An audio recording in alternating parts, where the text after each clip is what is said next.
Make sure he didn't email me something. So those pictures I sent, one of us can be capable of. Oh snap! He sent me a second email with a bunch of PDFs and JPEGs. Okay, download all attachments.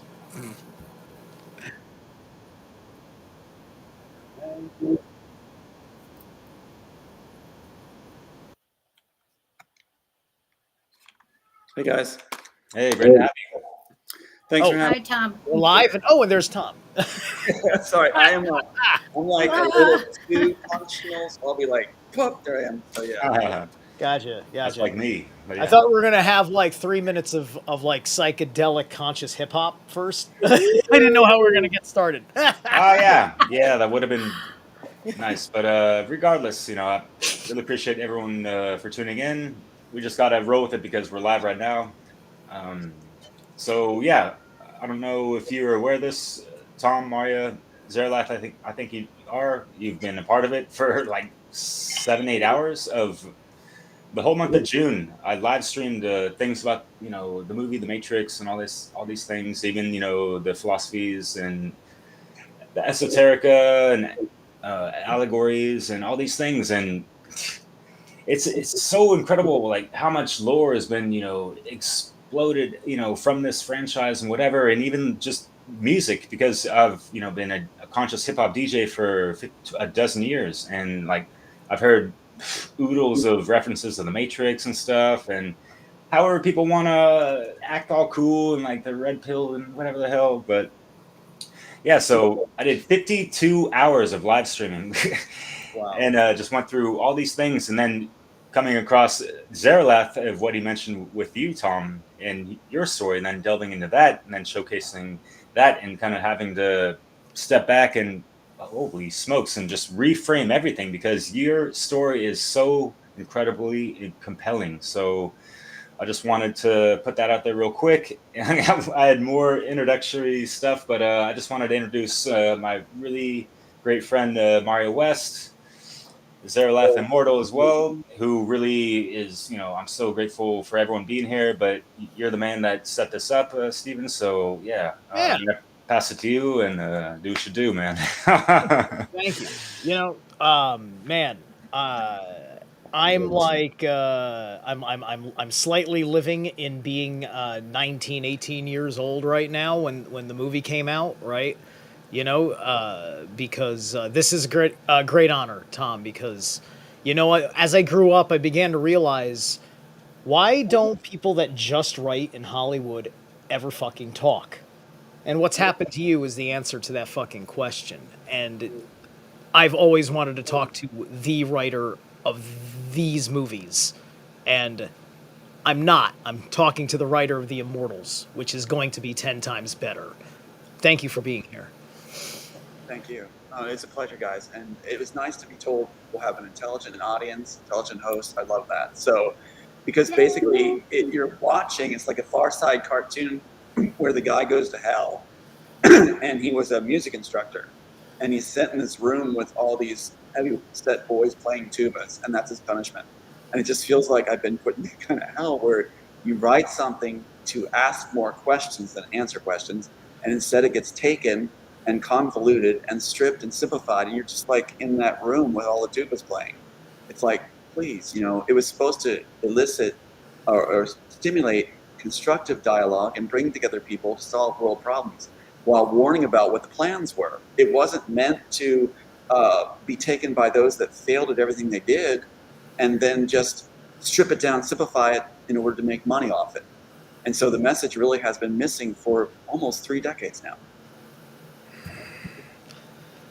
Yeah. It's become so impossible for any film that needs to pull money at all, because of the set pieces and the kind of filming you need to do, paying your talent, so on and so forth.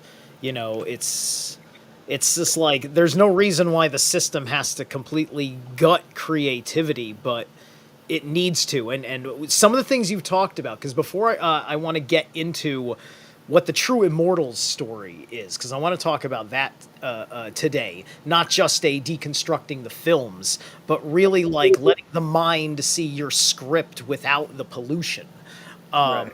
Is that, you know, you talked about the military industrial complex's relationship with Hollywood, which anybody that knows, you know, their proper media history understands how that goes back to the to our relationship with the War Department in World War II, and your Immortals story has a connection to Mean Mr. Mustache that was omitted from the Matrix, and so that's going to help people understand a whole lot of the great crime that was done to society, as the great crime that was done to you was robbing people of their informed opinion to make their choices on, right? Oh, and what do those movies ironically say? The problem is choice. Yeah. Don't worry, they'll figure it out. Right. Isn't that something? The Wachowskis actually said, let audiences figure it out for themselves. They weren't going to explain it because they didn't understand it. There was a meeting that was held at the Warner Brothers studios with the suits, you know, the Warner Brothers suits, and they're quoted in this article as saying, we know we have something cool, but we don't understand it. Well, the Wachowskis couldn't understand it. They got frustrated, left the table, and the guy who was writing the article said they were in another room screaming, they can't do that on the phone, while Joel Silver tries to explain to the suits that aspects like it's robots in the program. It's not robots in the program, Joel Silver. It's robot-like agents, people who are reduced to being monitored from a room of monitors by an agent who oversees them that can destruct them with Neuralink enhancers where everything they feel can be felt too. And so whatever they see is recognized. And the idea is they're not allowed to show any fear or emotion or they're terminated. That's a lot higher stakes than just robots in a program.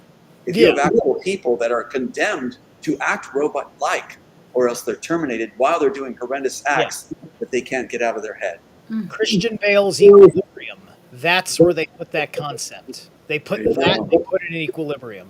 Right. I was telling you earlier that like what they've done with you and your script is what they did to the entire Jodorowsky's Dune.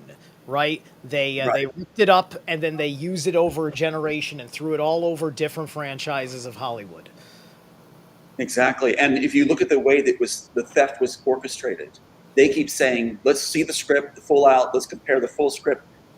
People have to realize that what they did was, since their minds couldn't grasp it, even the suits at Warner Bros. Didn't understand it, what they had to do was take every image they thought was cool from this work. Jack's the neck, blue pill, red pill, little girl at the train station, identical figures facing off at the end, Neuralink, Sorcery, all that's in here. And so what they did was they went page by page and did a visual storyboard of every cool, quote, cool image they saw.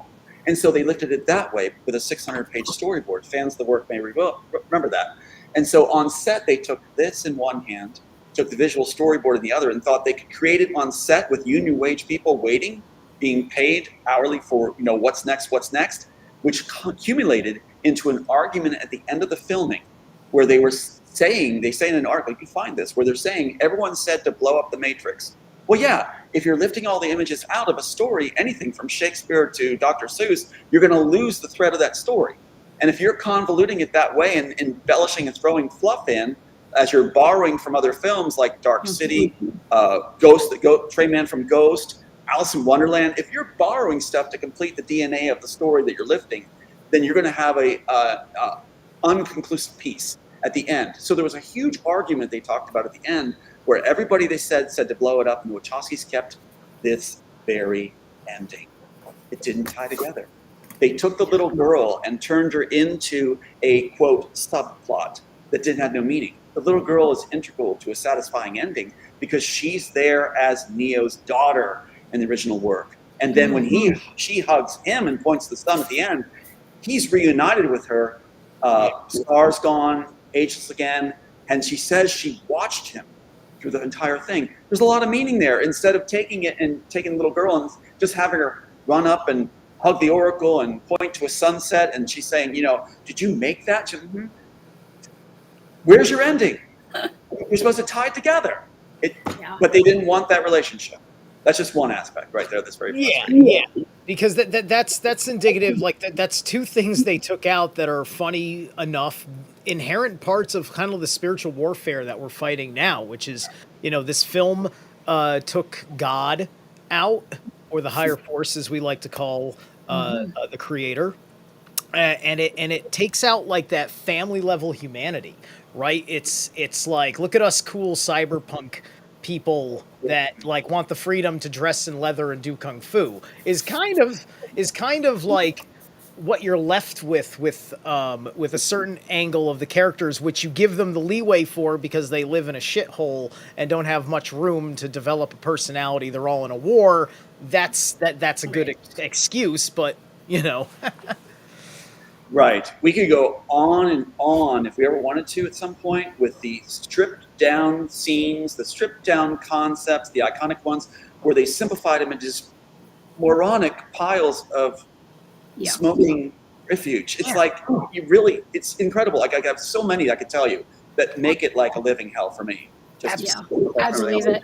Absolutely, absolutely. So I wanted to, but like I want to get right into actually the Matrix stuff just a little bit later, only because Sure. I want to honor what you've been through, right? And so that's why it's part of the reason why Maria's here. I want to have her talk and ask questions in a minute here, because I want to really kind of like dive into like what you've seen about all of these criminal connections, things associated with how they're victimizing people, and where we're seeing the dark sorcery, satanic ritual abuse, and all of those things that come along with what you went through discovering the truth to save your script. Right. I'd love to go there. In fact, I want to cap really quickly with the idea that when I wrote it, I didn't think it'd be made. When I wrote it, it was going so against the grain of the agencies, Hollywood, our country, that I thought, and even religion, that no one was going to make this, I thought. Be it far from the other side of it, where it was over budget. How will you make something this expensive? And then you look at that trail later where they had to simplify everything down. That's why the train station scene, for example, became a static family, Indian family with a daughter who's well-dressed, it's supposed to be a crowded scene. I sent you a clip thing where it's like tons of people outside the program who are not given the red pill, that are pushing their kids into a train station where the only conduit you can transfer into the program, if somebody takes your child and takes them in that's in the program. Only they can pass through the liquid mirrors, which are the security device, which they took that out and put that with Morpheus in his living room or den or something, his man cave, where he puts his hand through the mirror, Neo does. That's not it. The mirrors have a bigger function where they are the security devices. That's, if you take the red pill, you can pass through and enter the Immortal program. The fourth Matrix film, they started trying to do that. Yeah. Did they? Yeah, in the fourth film, they were using mirrors as portals because the way the network had up. Oh my God! I didn't even know. I haven't watched it. I couldn't watch it. So there you go. There you go. There you go. There you go. Yeah, that's it. There's even a scene where the new Morpheus is trying to get like Thomas Anderson, who needs to re-wake up. He sticks his hand through the mirrors, like, "Come on, man, we gotta go, right?" And he's like, "No, that's not happening." This is killing me. I'm so sorry, but it's killing me because I was saying during interviews after they did 2 and 3 that it was stupid to have phone booths, because if you have phone booths, any agent could tag the phone booths, limit, first of all, the number of phone booths in the program, make sure they're all monitored, and if you see somebody in black leather squeaking vinyl going to a phone booth, you got it. It's like, it's so stupid. If you're trying to, I'm sorry, I'm passionate about it, but it's like, if you're trying to be covert, don't wear bells and whistles and don't go to phone booths. And the reason they put the phone booths in is because of the Dream movie I pitched with it, where the guy in the Dream movie that I pitched, he could fly in his dreams to escape. And so they thought Superman. And so they put phone booths in. Wow. Phone booths because they thought Superman. Yes. Oh my God. I would never made that correlation. And they did reference that. I mean, they referenced Superman. I knew he was doing Superman, But the phone booth is like, if only Neo was using phone booths, that would make sense. But everybody uses the phone booth. Only Neo flies. That's right. And that's from a dream movie, right? It's like the dream movie. So what happens is they put the two together, just like they lifted every image they thought was cool from the screenplay. They put both films together, Dream Movie and The Immortals, and it doesn't work. Neo is not supposed to have superpowers. He's not supposed to fly, even in the program.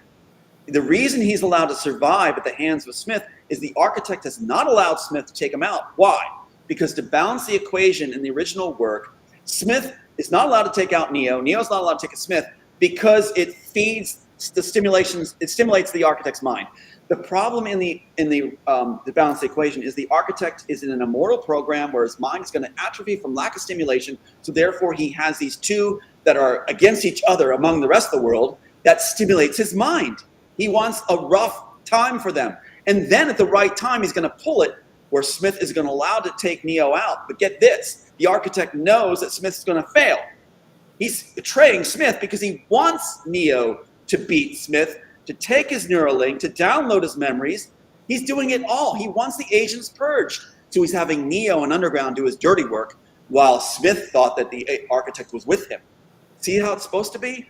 And that way, the balance the equation happens where Neo actually, the Oracle, is ambiguous. And he brings out the free people of Zion untainted. After the big purge, they can see the architect come back as Christ, and then the mind is stimulated forever. Agents not needed, purged. Wow. See? Wow. And then You have been robbed, my man. You have been robbed. Yeah, and get this. The red pill is the bad pill. The blue pill is the good pill. I always knew that. I always knew that. Just by color alone, blue resonates higher at a frequency than red. Hello? Yes. And the red pill, you're right. And the red pill is based on the blood of the children to create a longevity program. Yes. That's what it is. That's why the red pill. And get this, it's not, here you go, Morpheus going red pill, blue pill choice. No, that's not how the cabal works. And that's what's born in the screenplay. You are offered the red pill, and you and your family will die unless you take the red pill. You've been invited in the program. There's no take-backs. You take that seat or you lost it all. That's how the cabal works. Later, when he's cut from the program and the architect has him pulled Smith's enhancer, right, and has his own disease, he then is offered the blue pill in Underground so he can re-enter the program. The blue pill is not based on the blood of children. It has painful side effects, but if you're going to save the world, you're going to be feeling a lot of pain. That's all we got, a bootleg pill that's not having the blood. We should all be saying we're blue pill. Yeah, I agree. Yeah, because like the red pill, that's like basically it's like vampirism in a pill, right? Yes, that's what it is, right? And the cabal. Yeah, like they make ghouls in vampire lore. Like I've done things. I've played like Vampire the Masquerade, and that stuff's actually based on legit occultism. Those games, the old ones from the late '80s, early '90s, which would have been the zeitgeist of the time that the Matrix came to you. It would have been right in the pocket. Like this is the technocrats from Mage the Ascension, right? They do the Men in Black thing. They're anti-science using techno magic that they don't call magic. They're kind of interesting. I have a character, but isn't that something that everyone says they're red? I mean, all say they're red pilled, and what they've done is gotten people to agree to the horror done to the children, the agendas that they have. Yeah. They've got the public to agree with them unknowingly by saying they're red pill. Yeah. And that's the instrument, right? And that's the instrument within your script that, that's what their fuss is going to be about, because if you put that into order, it's also right on the fucking nose of the cabal. Marja, why don't you take It's a complete inversion of everything that you set out to do, Tom. And I'm a huge follower of yours. And so some of the podcasts that I have watched where you have like just laid it all out, I am just quite often tears streaming down my face, because it is like you talk about the franchise. It is one big, gigantic chaos black magic operation that is still fucking happening. Pardon my French. And people are so dumbed down, they can't see it. And I've been on numerous podcasts over the decades where it's like, I'm trying to explain this and people look at me like I have 3 heads. And they don't understand the inverted symbology and how the hijacking of human creativity, i.e. your work, i.e. and then harvesting that and turning it into all sorts of things that it was never meant to be. The feeding frenzy still continues on. It does. And I am so sorry for your experience. And I think these are important conversations that we need to have, because the way Hollywood does it, they do it on so many different levels, between the writers and the producers, the directors. They're going to dangle these little fame and fortune things, and people are going to fall for it, and they are going to turn on you. They're not just going to turn on you. They're going to actually eat their own. And that's exactly what they do. Everything that you describe. And it is chaos black magic, because the way I work with trauma, there's the mind cage, there is the heart cage, there's the body cage. And these are all aligned with the chakras. And I was actually floored that in the first movie that there was the whole intersection of all of the components that were plugging into people, plugging into the babies. This is how I see the chakra system being hijacked by the powers that want to be, by these fucking demons that want to do these blood ritual. And blood ritual is not just about blood. It is about our creativity. It is about our focused attention. Where are you diverting your attention to? Who has your attention? What has your attention? And people are so busy with the outer reality that they have forgotten who's minding the store of their own mind, heart, and bodies. And, the infiltration gets trickled down, where it's not just about thought control and mind control. It is about the possibility of your third eye and what you can imagine for yourself, what you can imagine for the universe. Okay. And then after that, it goes into our communication. The things that we talk about, the things that are important, the things, our creative spark that we want to share with everybody.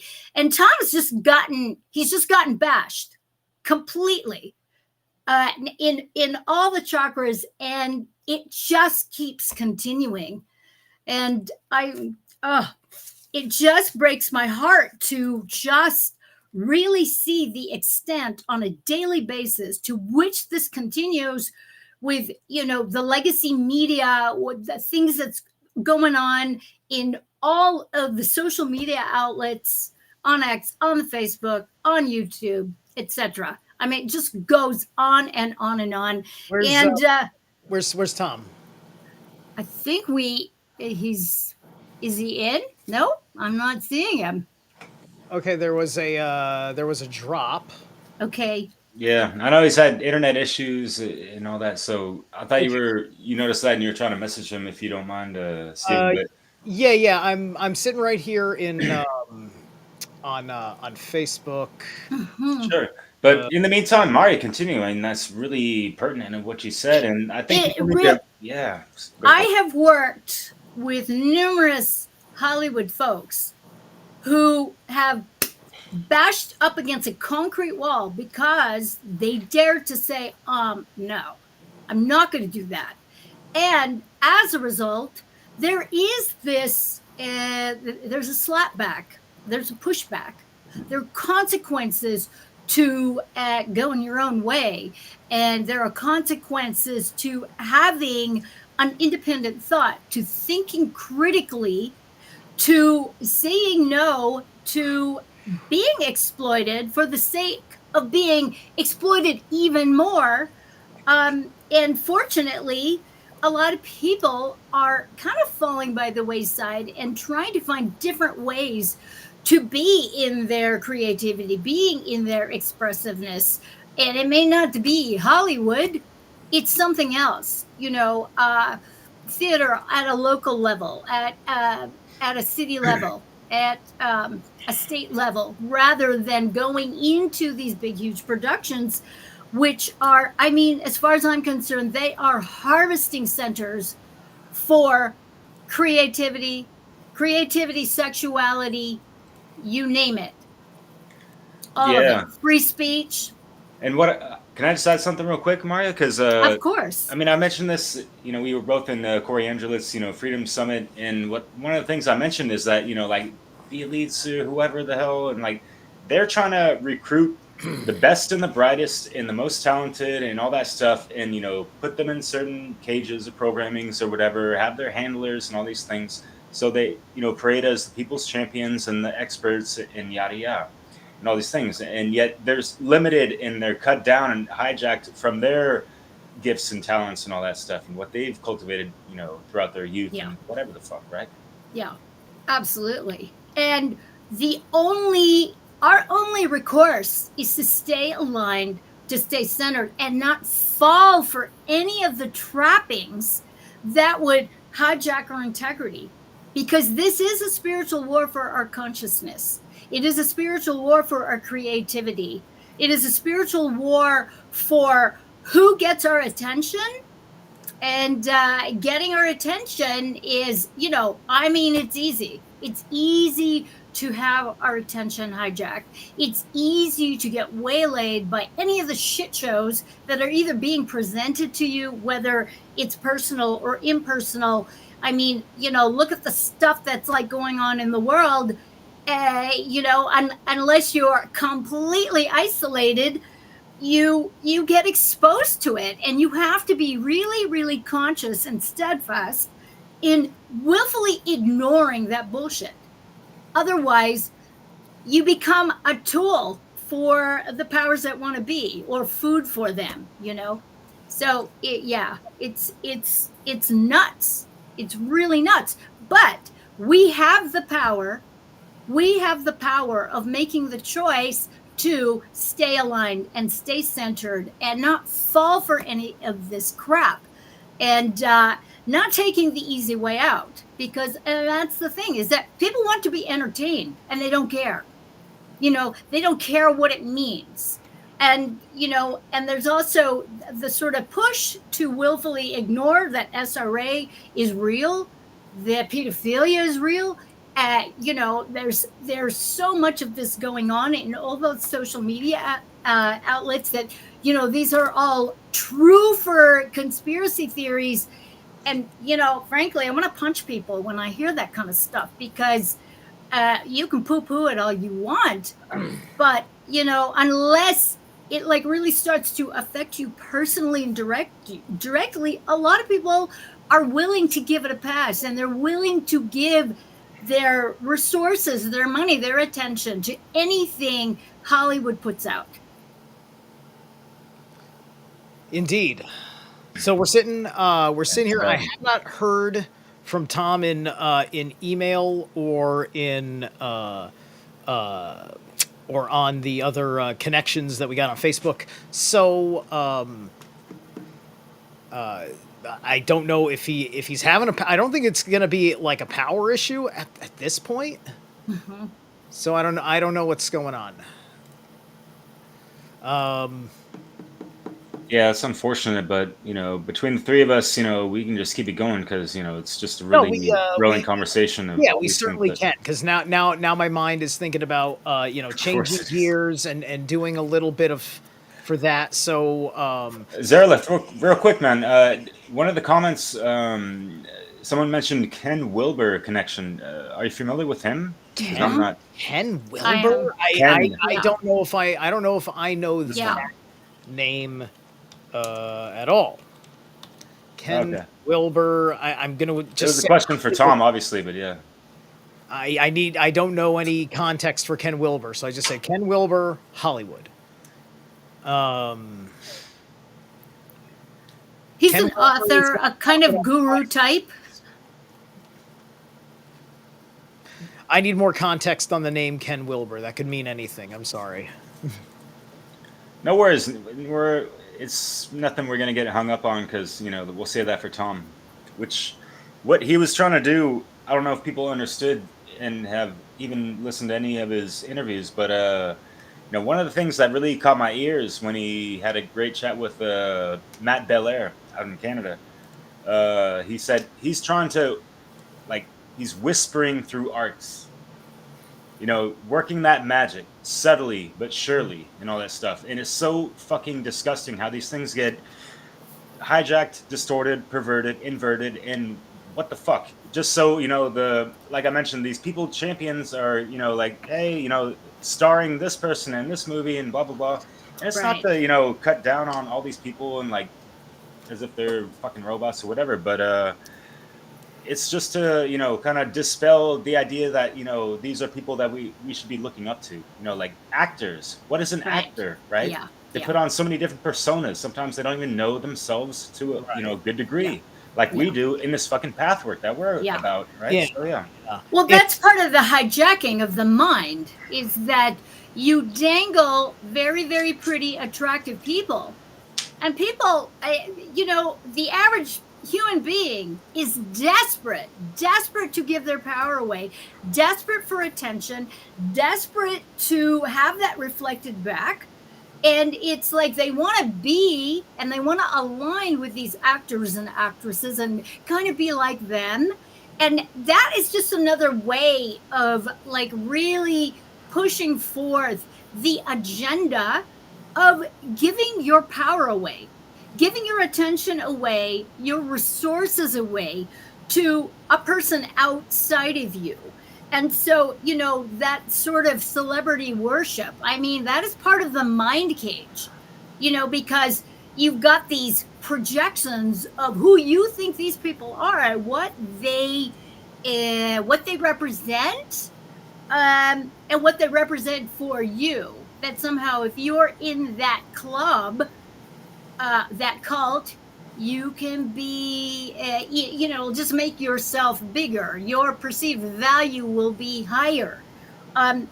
It's crazy, and of course, you look at some of the things on social media regarding celebrity worship. I mean, it's just amazing. People, I've got the skin cream, and all of a sudden the skin cream flies off the shelf because people are like, wow, if I look like that, they should get Dorian Green's. Yeah, that's what I say. She's got amazing oils. Over there. But that's part of it. That's part of the hijacking of mind control with Hollywood and with anything else, where we just give our power away to these people. And we don't even think about it. We don't question it. That's crazy. Interesting. I'm looking at the chat. I'm like going, uh-oh, the bots are after us. Uh-oh. Yeah, maybe. Yeah, well, I don't know. Just real quick, because Zerilath, you are piggybacking off of my live stream, so maybe comments from people in your audience are not coming through for whatever reason, because I see it says paired on my end. Right, the paired ones, those are coming in from my channel. Here Now Rad is a very good friend of mine, Jenny. She's got her own thing going on, and Stein is he runs the Greyhorn Pagans podcast. Wow, cool. His channel. He's a good dude. I'll be on his channel again at some time. No. Cool. I'm just man, I didn't think something was going to drop Tom out like hard like this, and no response, and so I don't know what's up with it. It was the telephone booth line, I swear, man. Just kidding, but yeah, it was funny because that did get a good amount of critique in the first Matrix movie of like, Trinity, like in the beginning, she's trying to grab the phone, and there's the Asian that grabs a big dumpster truck to like run her over. Things, even though they're like faster than that or whatever. I don't know. There's just like different glitches in the story of the Matrix that just really don't make sense, and so whatever the fuck, right? Yeah, that's Hollywood for you sometimes. Like just like people, why do people get hung up on like Hollywood's gonna produce the most extravagant whatever the fuck, like get Yeah. over it because it's Yeah. really few and far between. And like, what the fuck is it in the end? It's fucking entertainment. It's a cash grab for people. Yeah. You know, there's money involved. So what, you know, they think Yeah. about it, bro. Yeah.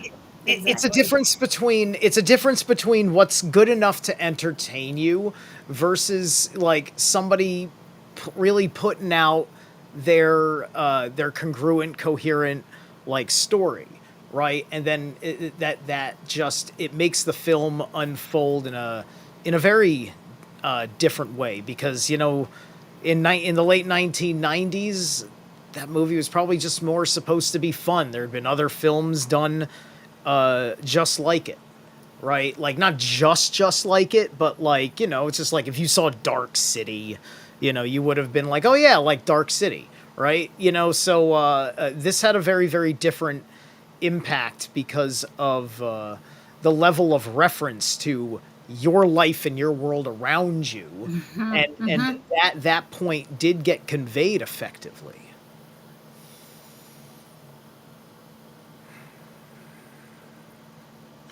Good enough, yeah. But yeah, Maria, it's cool that you've kind of just been off of media for the majority of your life. You really denounced the television and like unplugged the cables from your parents and all that shit. Like, yeah. I did. Well, I mean, you watch your family and they're just sitting there like morons. It's like, stop it, It seemed logical to me to walk around and just pull the plug. It's like, what's wrong with you people? It's like losing consciousness literally in front of the boob tube. So I was always very, very skeptical of it. I'm skeptical of streaming, in terms of, hijacking the Netflix or something, because I'm not paying for any of that shit, and thank God for VPN, because then you get to see the abject immorality that happens with this manipulation, whether it is the producers, the directors hijacking somebody's writing, plagiarizing, stealing that, just ripping it off literally from the throat chakra. Damn, and isn't it ironic? It's kind of like the Matrix, where things are getting assimilated, like the Borg, that kind of shit, the fucking Tesseract and all that shit. Yeah. Well, there is the singularity that everybody's talking about that's coming up. I'm going to be gone by then, The y'all. 2045 project, that shit. Yeah. Yeah. Kurzweil and whatever the fuck, yeah. And this is where Elon Musk comes in, Starlink, all that kind of stuff, and people think that shit's cool. It's like, okay, good for you, But the thing is, kids, we didn't even get there yet on talking about like. I know. We're on X right now on my channel. Yeah, I don't do the X. Okay, I just don't do it. But the thing is, with that singularity, we're already immortal, kids. I mean, no need to fake it. It's the fear of death that motivates all this shit. Absolutely. Right? Yeah, what the fuck? Absolutely. All these computer nerds, like, what the fuck, It's like they're the same type to be like, hey, I won't fuck you, but I'll build a robot that will. Like, come on, yo. Oh, and dear. They're drooling over this AI, porn and whatever the fuck else is rolling down the pipelines of this sludge factory, right? Yeah. So, the hell? Oh my God, that's funny. Yeah. So fuck. Yeah. There's so many things to consider. I had a lot of questions, because with him it revolves around, just like he's just like a drop in the ocean of what the fuck is going on around the whole fucking spectrum for how many fucking decades, right? With the property rights, copyrights, IPs, or whatever the plagiarism, the harvesting. Oh yeah, and all it these just things, goes on and on and on. And it's not just a Warner from the brothers, right? And think of, Big Brother or the biggest brother now with AI infused with this shit. What the fuck are we going through now? Yeah. Yeah, Neuralink and whatever the fuck. Yeah. Yeah, like spooky. Yeah. I feel like his script was talking about like the real quickening, like real activations. Yes. Not just through, pills and like the Neuralink that they had the idea and like all these things, and like the transhumanist agenda just ogles these things, right? It seems. And I've documented this through a couple of hip hop mixes in the past, that technocratic static, whatever the fuck. So yeah, it's just it's another inlet for divide and conquer, just another facet for it. Totally. People that are down with it, and the people like us that are like going, no, no, organic humanity, please. Because it's our minds that create. Yeah. Mentalism. And we already are immortal. The body doesn't make us immortal. It is our spirit. It does, yeah. But you take care of the body so that way it's kind of limitless per se, you know? Yeah. Because you're here and you can handle everything within the laws of physics or something, right? You're strong, you're fast, you can you got good lungs, good heartbeat, the whole 9 yards. Well, I'm an old lady. I'm still here. Yeah. Fuck yeah. Hey, look, I've seen some old people that they keep it up. They don't look like they're too bad, other than the wrinkles, right? Yeah. I've been trying to hear something from Tom. I don't see an email popping up explaining anything. I don't see anything on Facebook. It seems like he's just he's offline, right? So that means no mobile device or any kind of internet. I don't know if the power would have gone back out like that. It's I don't know. I don't know what's going on. But I think we may have to say that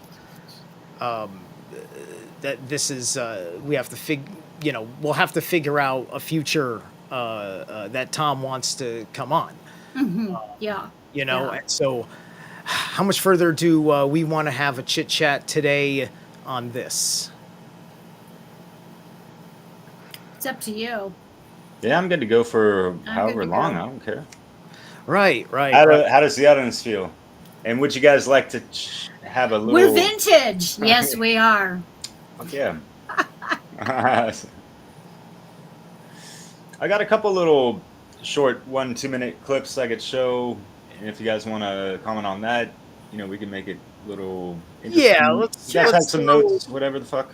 Let's throw a clip out there so I can have a chance to think. Yeah, sure, but yeah, just follow up on some of these comments. Yeah, for sure, and appreciate y'all trying to stay human out there. And yeah, we really got to call it how we see it.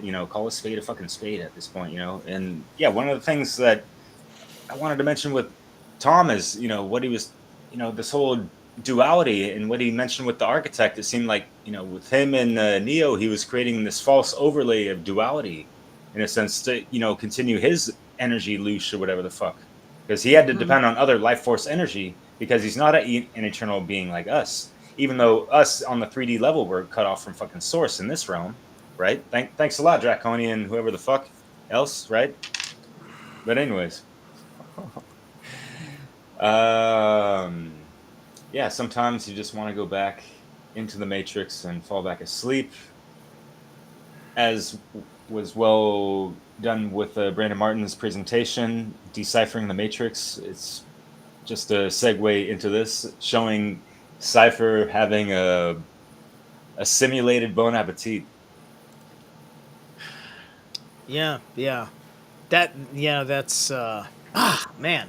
See, my whole mindset was on questions for Tom, and then working off of some of the answers that I would have partial expectations from things he said. So yeah, you have to forgive me. I'm really at a stump because I put my whole head in the game. It's all good. Game for this. Maybe this will give you something to work with. So maybe meeting your mics for just like a minute or so. Yeah.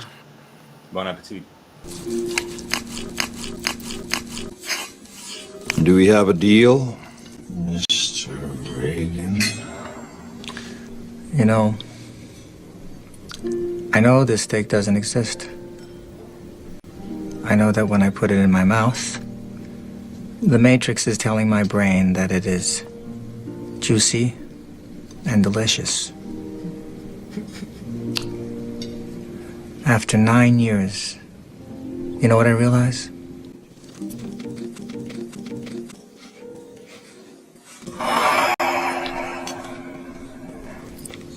Ignorance is bliss. Ignorance is bliss.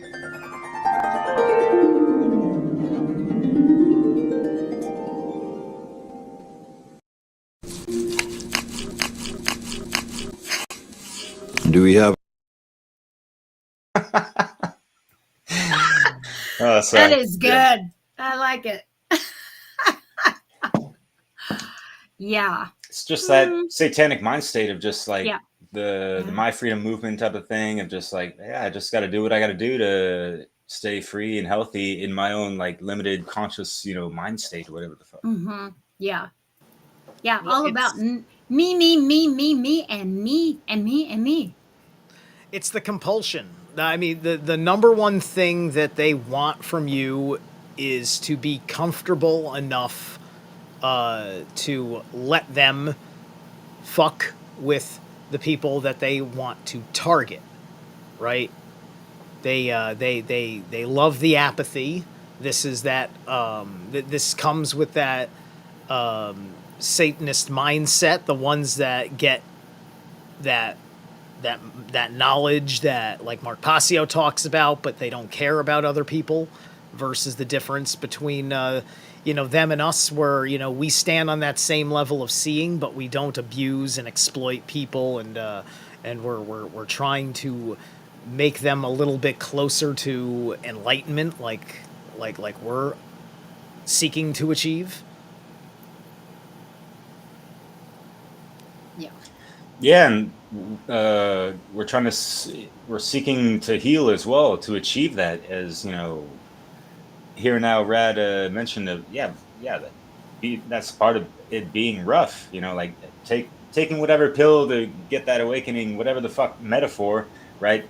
There's some trauma included in that, in a lot of sense of just like having your whole paradigm shattered and having to like build that shit back up, that whole alchemical process, right? And people don't know the proper steps to properly get through it, right? Yeah.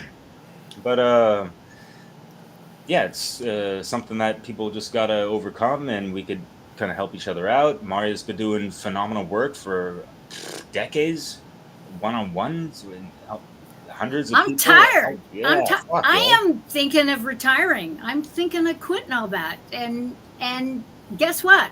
Writing, painting, going back to music. I've never done this for the money, ever. It's like I feel saturated by the bombardment of the Matrix. And I know that's what Glenn and I were talking about when we were deconstructing the Matrix. It wasn't even about that effing movie. It was about owning our attention, because it's in the owning of our attention that you are awake. That's it. It's not some special fucking one-off journey that, I'm fucking awake and everything aligns and the cellulite on your ass is gone. It's like, no. It's about you owning your attention so that anything out here doesn't bother you. And if you don't like it, it's because there's something within you that is reflecting that reality. I mean, that's part of the Hermetica. And so I know that for myself, the living from those principles has been fucking key, regardless of what the fuck is going out there in the world, because it ain't my world. That is not what I'm adhering to. That is not what has my attention. You're trans-surfing in your own proper reality. Rocking that shit. Yeah. and I've just been at it a long time. It's like I know when I fall for shit out here, immediately chaos happens. I know y'all know what I'm talking about. Yeah, fucking interference and whatever the fuck. Yeah. Well, hyperdimensional warfare. Absolutely. Yeah. Yeah, the loosh of them, and as above, so below, and all this, like the what is it? Not the chain of command, but the like the food chain of the parasitic, whatever They the fuck. know how it works, and they know how it works. So, yeah, sickening. It's not the bon appetit, yo. And I wasn't really feeling what Cypher was eating, but yeah. Oh Lord. Yeah. It was cracking. But yeah, Zerilath, feel free if you wanted to respond to any of the comments. Really appreciate the activity in the comments. Are really great. Been head nodding and all that stuff. I see y'all. Yeah. I feel y'all. I hear y'all. Thanks guys for being in, participating, Jenny and Stein. The knowledge of understanding that nothing you've ever been taught is true. Right. Yeah. Right. It's traumatizing. Absolutely. We've been going through so much breakdown of what is not of the illusions. We've spent too much time on the illusion breakdown and not enough time on the building.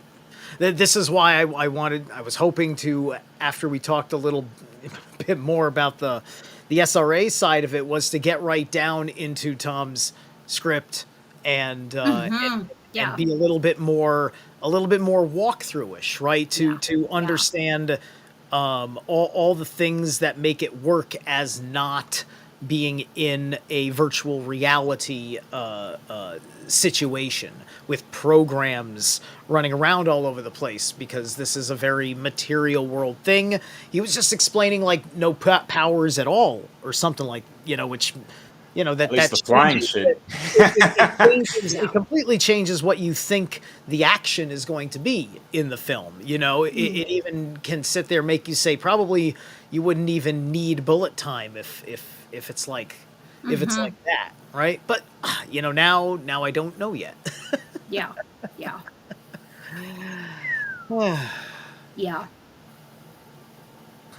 It's escalating. I feel the energy is getting ramped up and up and up. There's a lot of infighting going on, as we've talked about, not only in the truther community, but in the pagan community, in the tantra community, in the hypergamy community. I mean, like, you can't make it up.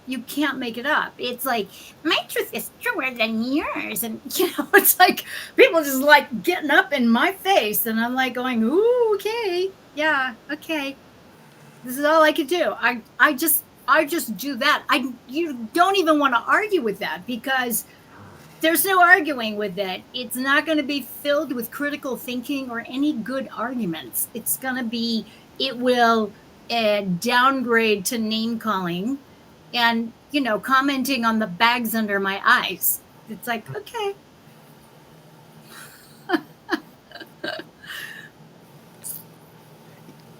Yeah, with the bags under the eyes, it's people don't understand the the effort that we put in ways that matter, versus when you're watching people just they need to troll forever on berate on like one effing point until you realize, oh, you're an imbecile who wants the last word.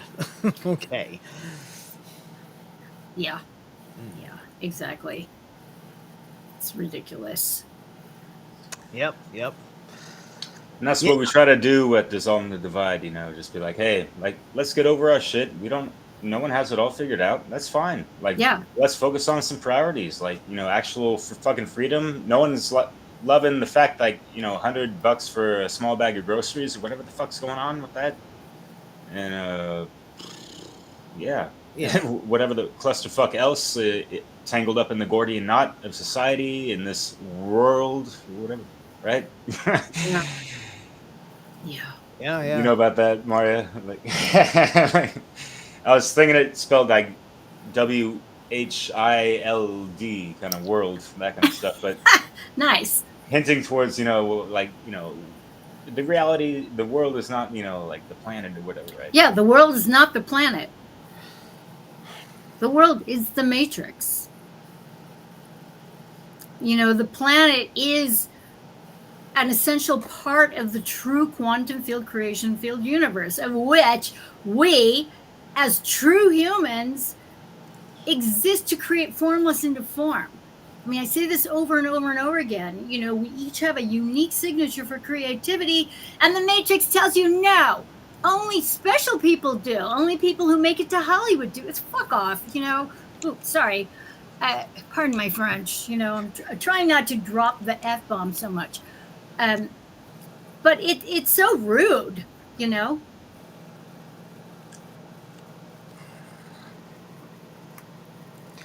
it certainly is. I think me personally, I'm a bit out of gas now because we lost the guest. So we so I think probably we want to wrap it up here. Unfortunately, or at least I want to wrap it up. If you guys want to keep going, Whatever's clever. I was planning on 3 hours, man, but yeah. Well, so was I Got some good on the predicate of 3 hours of questions. yeah, of Yeah, course, got yeah. This I was totally feel you, man. Yeah, it's yeah, kinda like takes the wind out of the sails. it completely takes the wind out of my sail. I really don't know where to go right now because I've talked about Matrix theory for 20 some odd years of my life. The only reason why I was this interested in doing it again after my Matrix 4 breakdown was because this opportunity arose. Yeah. Otherwise my world We'll get him back. We'll get him back. I hope he's okay. Yeah, I'm sure he's great. I'm sure it's just some glitch in the Matrix. Yeah. God knows I've been locked out of my own podcast, so shit happens. Ha! Yeah. Yeah, all the time. So All It's right. nothing against Tom. It's just glitches or whatever the fuck. No, of course. No idea. No idea. Yeah. So, you guys want to keep going over here? I'll bow out. I'll go. Yeah. You guys rock and roll. I think I gotta go and give myself a think. All right. Okay, So, darling. No worries, brother. Yeah, I will catch you guys soon. How do I? Oh, there's the leave button. All right. Ciao, bello. So I will catch you. I feel like I should almost stick around and let the live stream continue to happen because it's on my YouTube and my X. Shit. Just leaving. Me. So you know what? I'll stick around off camera just to keep it in the stream. I appreciate that, yo. Totally. Come on, Mario, darling. I want to share something that's really funny. Okay. Maybe you saw it already, but it's just another little 2-minute thing because I got the old. Some people are like speaking French up in here, and they might want to decipher what the good old Merovingian was talking about. Did you see Matrix 4, by the way? Which one is Matrix 4? The Resurrections, the latest one. Oh, this is where. Yeah, I think I did. Okay. I believe I did. I kind of recall it. This is where they kind of have. They're in a different reality. They have the amnesia, so they're not like recalling.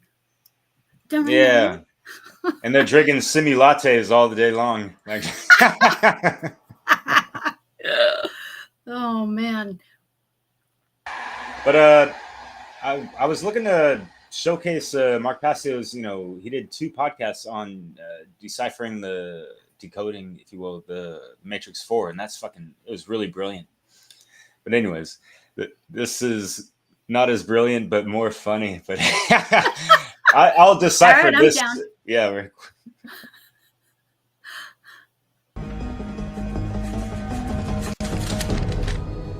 Predictable as ever. I found some old acquaintances of yours. You? Oh, it is you! All these years, I can't believe it. Oh, God. You stole my life! Chante de ta grand-mère la pute! Je vais baiser tes ancêtres et mon fils de pute! What the Merv is trying to say is that their situation is a little bit like mine. To have their lives back, yours has to end.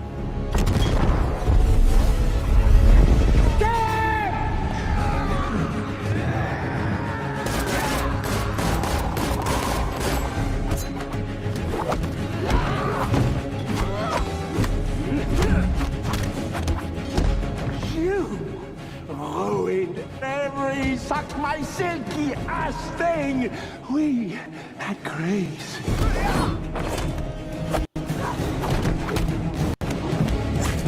We had style, we had conversation. Not this beep, beep, beep, beep, beep, beep, beep. Art, films, books, they were all better. Originality mattered. You gave us space to suck and couch flicks, criminy wiki peasant shit! Nice one. Thanks. This is not over yet. I will sequel franchise spin-off. Putain de connard d'enculé de ta mère, elle est bête! Films, books, they were all better. Originality mattered. You gave us space to suck and couch flicks, criminy wiki peasant shit! Nom de Dieu, de putain de bordel de merde, de saloperie, de connard d'enculé de ta mère. It's like wiping your ass with silk. I love it. You ruined every suck my silky ass thing!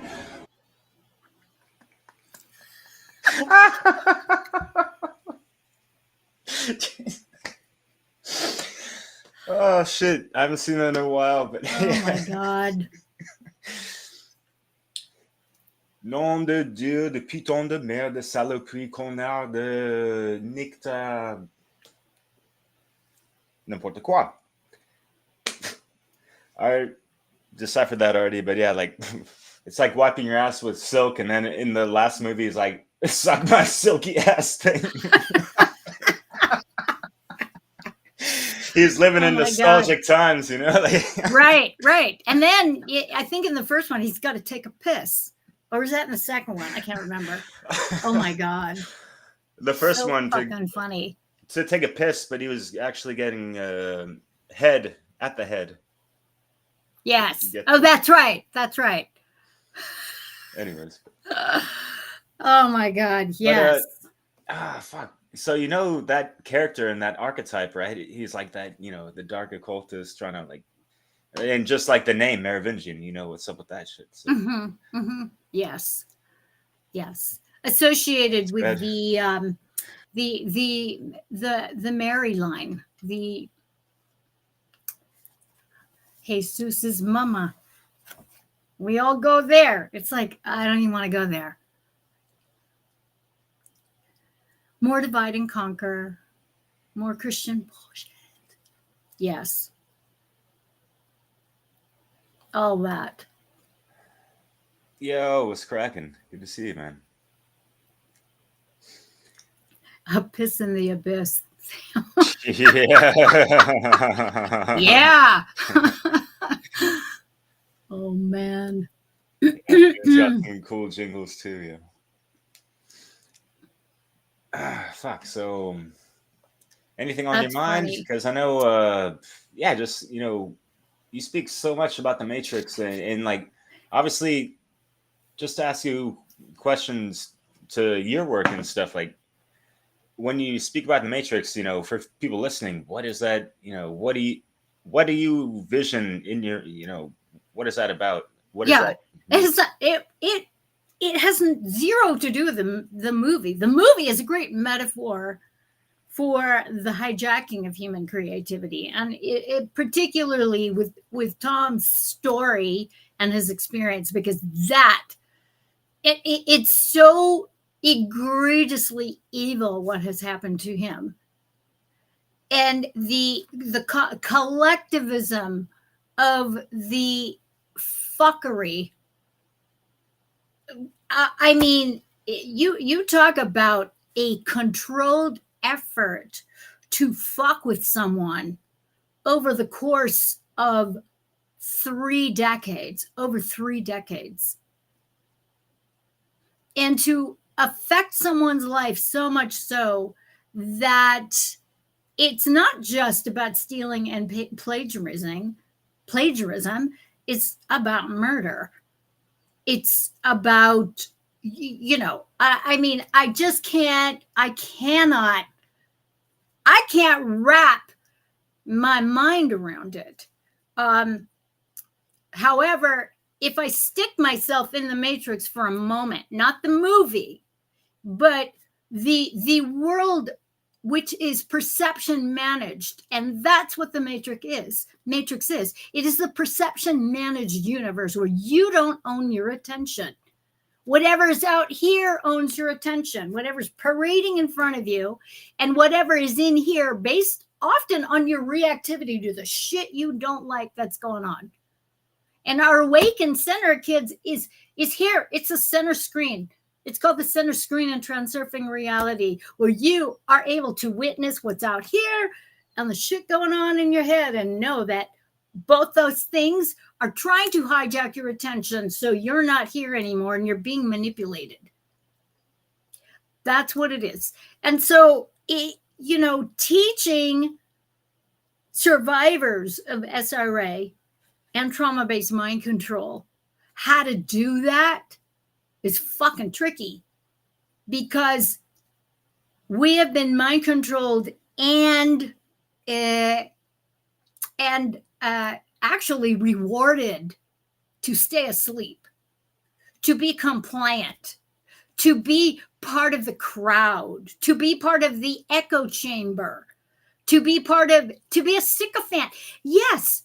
I mean, you see it all over social media. People just agreeing with some moron says over and over and over and over again. And the moment you have a dissenting comment, or you just don't even go there, I mean, you're damned. And this is part of the divide and conquer, and that's what they want. And I mean, you just pick an ism, and there it is. There's the divide. So I like what you and Leslie are endeavoring to do. I remember when, we were having a discussion in my dining room about what you guys were going to call the podcast. And, that was just like so good, because you two were having a discussion about, okay, well, how can this be, how can this encapsulate the intention of this creative endeavor, this partnership with Leslie, right? So, I mean, and this is what we need, kids. We need to be able to, get unstuck from those layers and just come forth unimpeded, unencumbered, unveiled, Just have a conversation, It's kind of low stakes if you, remove your bullshit ego aside or whatever the fuck, and some other stuff. But yeah. Unfortunately, people want, they want numbers, they want a crowd, they want to be right, they want to throw people under the bus, they want to act like they have carte blanche over reality. It's like, nah, I have carte blanche over my reality, and you do. I can't create in your reality. And I think that's key in letting people know how reality works. You can't create in anybody's reality.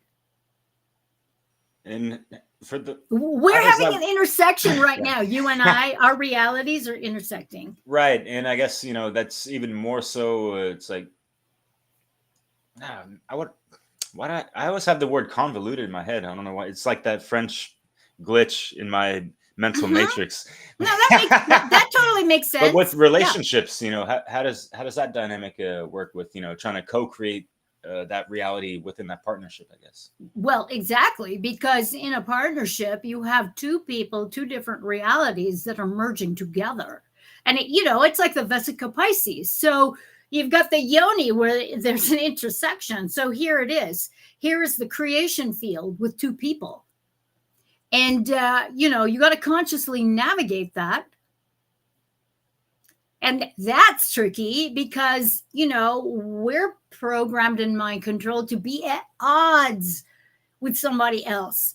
That, if they don't agree with you 100%, or you're not on common ground, then it's like over. We have disposable relationships.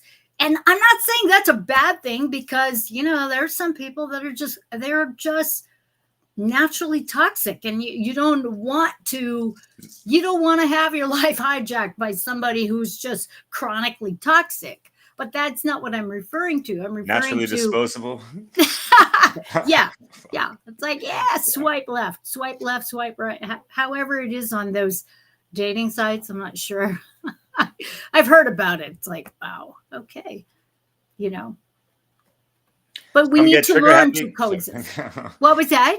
I was gonna say just real, cheeky, right? Some get trigger happy, but some get swipe happy, or both. Yes. People get creative with that shit. It's like, wow, okay, like, yeah, whatever. And the trigger happy stuff, I think, is important to navigate, but it's tricky. And in the Matrix, trigger happy is, it is weaponized woundology as far as I'm concerned. Extra loose for them with that energy and fucking whatever. Exactly. And it's an excuse to be an abusive asshole, or to remain an ignorant asshole and blame everybody for your stuff. That doesn't work either. It's crazy. Yeah. Tailing off on what I just said, I had an image in my mind of just, like thinking about, you've seen the memes of like these draconian lords and like over, hugging the earth and just like, sucking up that sweet, sweet loosh. Yeah. They can't even, they have to put a funnel to the mouth or whatever the fuck, right? Yeah. Going off of what you just said, like it's so easy for them to just, stir the pot, even just like a little quarter turn of the fucking spoon, a little ripple in the water, and there's like a frenzy of whatever the fuck, and like people gotta size people up or whatever, and like research and whatever and all this stuff, and it's like, so all they have to do is do one little thing and it self-automates itself afterwards. No, it's quite frightening, and I have been in the middle of that kind of hornet's nest shit, and I'm just like going, holy shit, man. Y'all just must be bored off your asses to do that kind of stuff. And that's where I just switch off. It's like, what? There's no point. Yeah. I mean, it's kooky. It's kooky, but these people want to feed. They want to feed. It's relevant. It makes things relevant. They just want to feed. They feel good about themselves because, I just put her down. I haven't really put this into the formula of this observation all that much. It's just like the wording of it, but like confirmation bias, right? Mm-hmm. How much is that playing into people's, like in like the polarity of things, of how people are polarized and like whatever the fuck. It's feeding it. It's feeding that polarization to the max, And then you have these, it becomes cultish in many, many ways because you're either one of us, you're one of them. It's like, okay, I stand alone, bitches, fuck off. I mean, that's usually my answer. It's like, I don't belong to a club. I belong to myself. What do you say all the time? I'm just staying in my own lane, That's right. I'm staying in my own lane. Don't mind me. I'm doing my own thing. I've been doing it before you might have been born. So just chill, probably. yo. Like, what the fuck, yo? Like, straight up. Even before your mama was born. I mean, you know, and that's usually the case. Wow. Jeez. And that's just sad, you know, like I've kind of like joked around this and, you know, being pissed off because I've seen some things, flashes of it, but I didn't know it was that bad, even at these like more higher levels of, you know, consciousness, or, you know, folks trying to do like, you know, next level path work or whatever the fuck, getting into mentorship, you know, initiations, whatever people want to fucking call it or label it, right? Yeah. Because people get hung up on that, apparently. Yeah. Well, and you don't need initiations. Nobody needs to be initiated into anything. I mean, this is what I'm hearing in some of the circles of these people that are just critical of what other people are doing that they know nothing about. And I'm just like, you know what? Shut the F up. Just shut up. Go back to your little cave. Go back to your hole. Go back to your group. You know, it fucks with me in such a big way. And it's one of the disappointing things that I'm noticing on the Facebook. And you know, I've had a good run on Facebook where I haven't been barred. I haven't been deleted. You know, the last time I was deleted was in 2017. So it's like, wow, man, I've had a good fucking run. But it's like, I have to use a third-party app now, because the moment I'm on, I get inundated. People send me screenshots of what other people are saying about me. And I'm just like, wow, you know, dudes, really? Why? Why though? It's weird. It's just weird. It's like, why are you so concerned about what the fuck I'm doing? Why do you care? I just don't know, you know, but it's like, okay, you've blocked me, so you've got your spies watching me. It's like, good.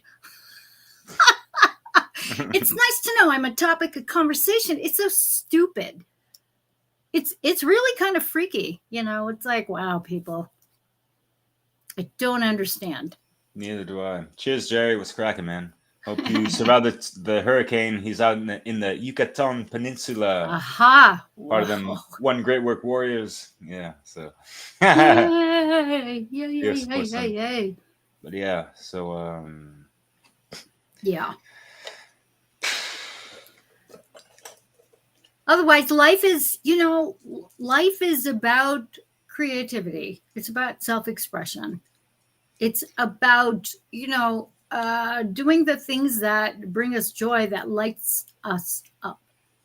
Yeah. So I guess, you know, what I was trying to get at, you know, even on these higher levels, I'm shocked about the, you know, level of infighting and all these things. And it's like, damn, I thought, you know, all these like-minded people, and like, but no, like there's like these echo chambers that are creating negative tensions between like micro echo chambers within other stuff of, you know, we're all like-minded people because we're down with natural law, right? But this and that. But no, apparently not everyone's integrating this shit or fucking, you know, lives by this shit. Yeah. A lot of people talking about truth of whatever fucking level, whatever, you know, barrier of the veils they've conquered, you know, are they walking the talk? And like, we have to hold ourselves accountable on a daily fucking basis. Kind of like the whole alchemical process. It's like a lifelong journey, and you just is. It's not a one-off, one and done, kids. Burn, baby, burn, like Athenor style, yo. What's up? Oh my god! Because I know that for myself, you know, I have to check myself constantly. You know, I have certain things down. But, you know, I've got my little buttons that can get pushed. And I am an instant asshole. And I'm instantly sound asleep at the wheel. And it's chaos. And then I got to pull my head out of my ass. You know, you hear the pop. It's like, oh, fuck. You know, I did it again. And you readjust. But what's great about the you know, my layer of the universe is that once I see what the hell I'm doing in my misalignment and I just tweak it and get back to center, everything is rosy and happy and groovy, you know, and I'm in that flow, you know.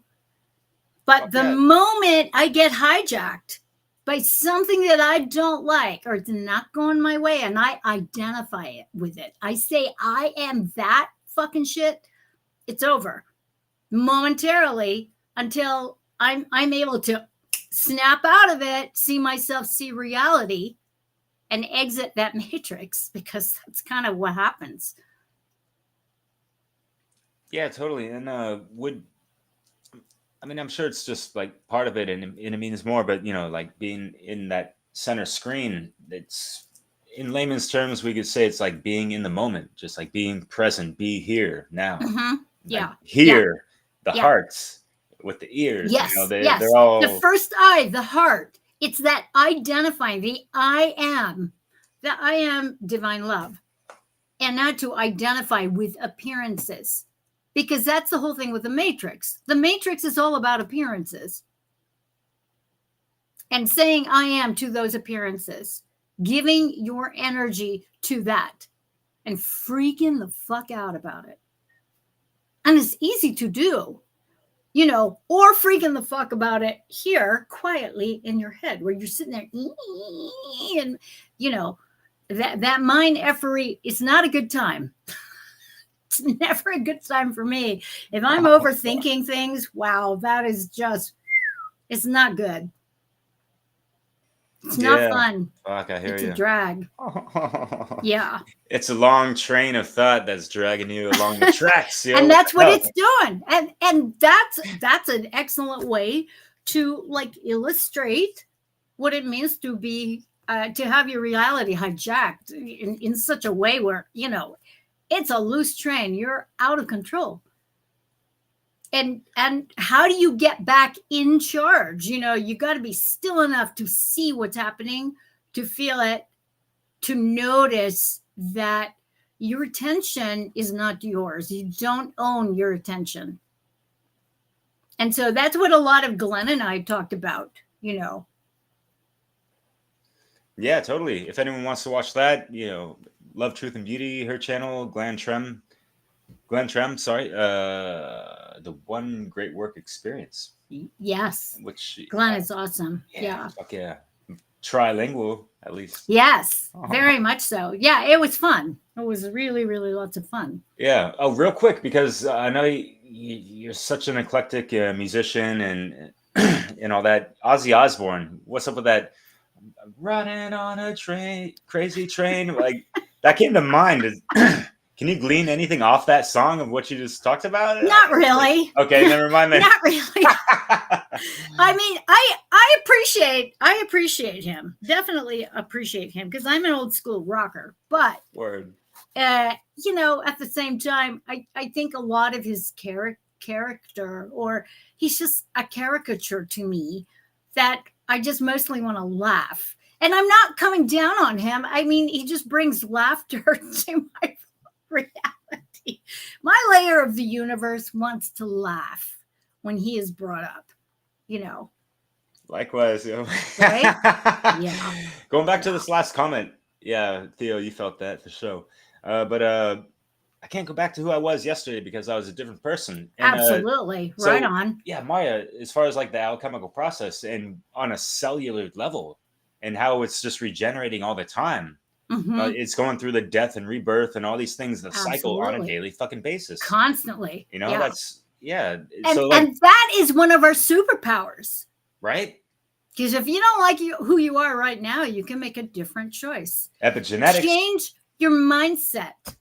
You know, change your mindset. That's what you got to do. You got to change your mindset. You have to think properly. That's what it's about, thinking properly. A lot of people don't want to think, which is why, you know, they do shit to go below the ability to think and just want to kind of like drone on. And, you know, that's all Matrix programming. Let's just party. Let's just party hardy. You know, I got to say, you know, when I was younger, there was a blip in time where I was a party girl, okay? What I didn't like about it was the next day, because I'm a creative person, I'm really, really active. I don't want to wake up in the morning and feel like fucking shit because of substances that I had partaken in the night before because I was being a dumbass. And to me, that's what you are. You're a fucking dumbass. You have no respect for yourself. You have no respect for your creative energy. And, you know, call me a hag for that. I don't care. I really don't care. But I know people who are still doing the same partying thing that they were doing in high school. And mind you, we're going 50 fucking years at this point. And it's like, they haven't changed and they look like shit. They look like hell. And the relationships are hell. It's sad. It's just so sad. But I know plenty of those people. In every generation, whether you're a boomer, a Gen Xer, a millennial, you know, Gen Y, Gen Z. I mean, you know, it happens. It's apathy. It is apathy. You don't want to bust a move. So you're just going to kind of sit there and just nobody home. Let the matrix define you. Yeah, and let it entertain you, because people can't get enough entertainment. Even, you know, people watching The Matrix, there's so many people critiquing it like, oh, like there wasn't enough action, or the action was whack, or it was too overdone or oversaturated. And blah, they're blah, spectators. Like, whatever. They are spectators. Yeah, like, they are not transmitters. They're merely receivers and getting saturated. And here's the thing, kids. You keep on that receiving and you're not transmitting, you're aging your ass like that, because you're not being discerning what it is that you are receiving, and you're not working it. Like, and it's a low get that body moving, like the circulation, all that stuff, the blood. What are we doing? Our blood is pumping through our, you know, all the stuff, like being active and all this stuff. It's great. That mind, body, spirit. It's a low vibe. It's a total low vibe. And when you want a low vibe, your cells are going to be a low vibe. That's not pretty. You know, which is why in the Matrix, there's so much cash being thrown at all these artificial substances and these various tools, surgeries to, you know, tighten things up here and there. It's like, oh, Lord. Okay. Madonna. Oh, my God. Yeah, I'm a bit disappointed in her because, you know, I absolutely adored her back in the day. And I figured that she was going to be one of those people that was going to be, you know, a role model for us ladies. She's a year older than me. So I'm just like, girl, what did you do? Why? Like, I don't get it. Damn, Yeah, there's no way I'm going under the knife. I don't like needles. I don't like, in fact, you know, when Botox first came out back in the early 2000s, I was invited to a Botox party. Oh, shit. I thought it was a CD release party for a band. Oh, hell no. Fuck. Oh, yeah, I did. It was sponsored by Botox or what? And when I arrived, I mean, it's no wonder they asked you to bring your checkbook, because it was 3 treatments for $750 to make you holla. So this was in like what, 2002, 2003. I'm like, what the fuck? I'm like, now get away from me. I don't want needles in my face. And I was what, 40, 42, 43 at that time. It's like, no. Castor oil, kids. That's it. Fuck yeah. And you rock that coconut oil too, right? I do. I make a mix of the castor oil and coconut oil and sesame seed oil. And I've been slathering it on my face and on my skin since I was 12. Damn, yo. Yeah. Yeah. You kind of smell like a salad sometimes, but it's okay. Yeah. Oh my God. It's so funny. Yeah. I wanted to rewind real quick, going back to like the, people being in just passive, you know, and being entertained mode and all this stuff. All that aside, you know, like what I wanted to ask Tom was, the fact that his script was too smart for even the executives at Warner Brothers or Sisters or whoever the fuck. The fact that, because you've read the Behold a Pale Horse, and of Bill William Cooper, and he's infamous of saying like the controllers of the Matrix, or this reality, if you will, right? They want media dumbed down to like a 6th or 8th grade level. Yep, 5th grade. So yeah, it's like so I'm thinking about that, and like even if like the record executives, movie rather, or producers or whoever, we would think these people are smart.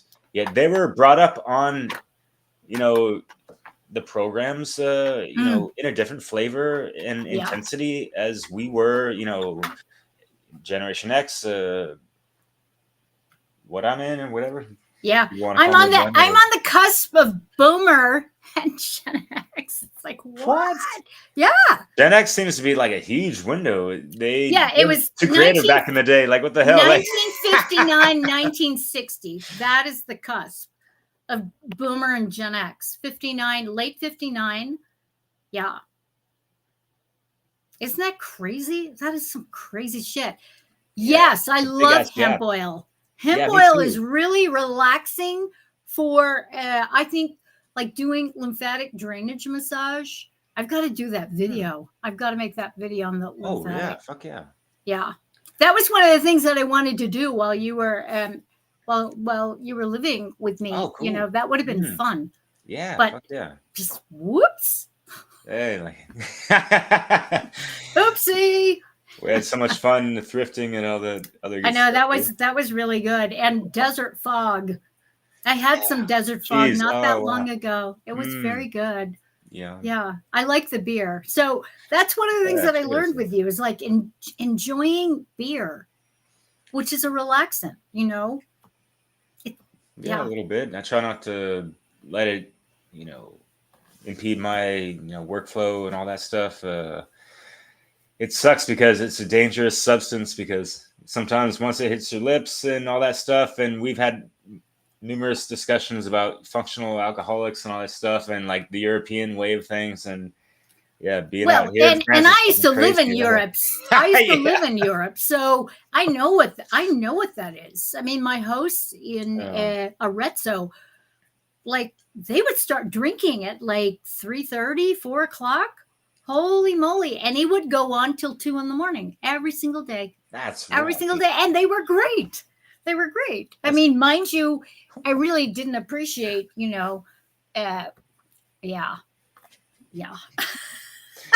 one of my hosts showing up naked at my door, because she couldn't find her way back. Like, okay. Yeah. Fabiola. Hail Fabiola. Fabiola's fantastic, actually. Although she did wreck the Beamer. I taught her how to drive a stick. Was she American or? No. Okay. Huh. No, she was a 50-something, Italian that had never driven before. Oh, wow. Okay. Yeah. Yeah, a manual transmission, Yeah. Wow. Yeah, that was fun. Damn. Yeah. But see, that's part of the enjoyment of it, right? The enjoyment of life, because there's too many people where it's just too black and white. You can't eat meat and you can't do this. You can't have caffeine. You can only have mushroom coffee. You can't have this, but you can have that. And it's like, oh, stop it. Yeah. That sort of polarized black and white kind of thing, that if we don't adhere to these things, then we're evil mofos.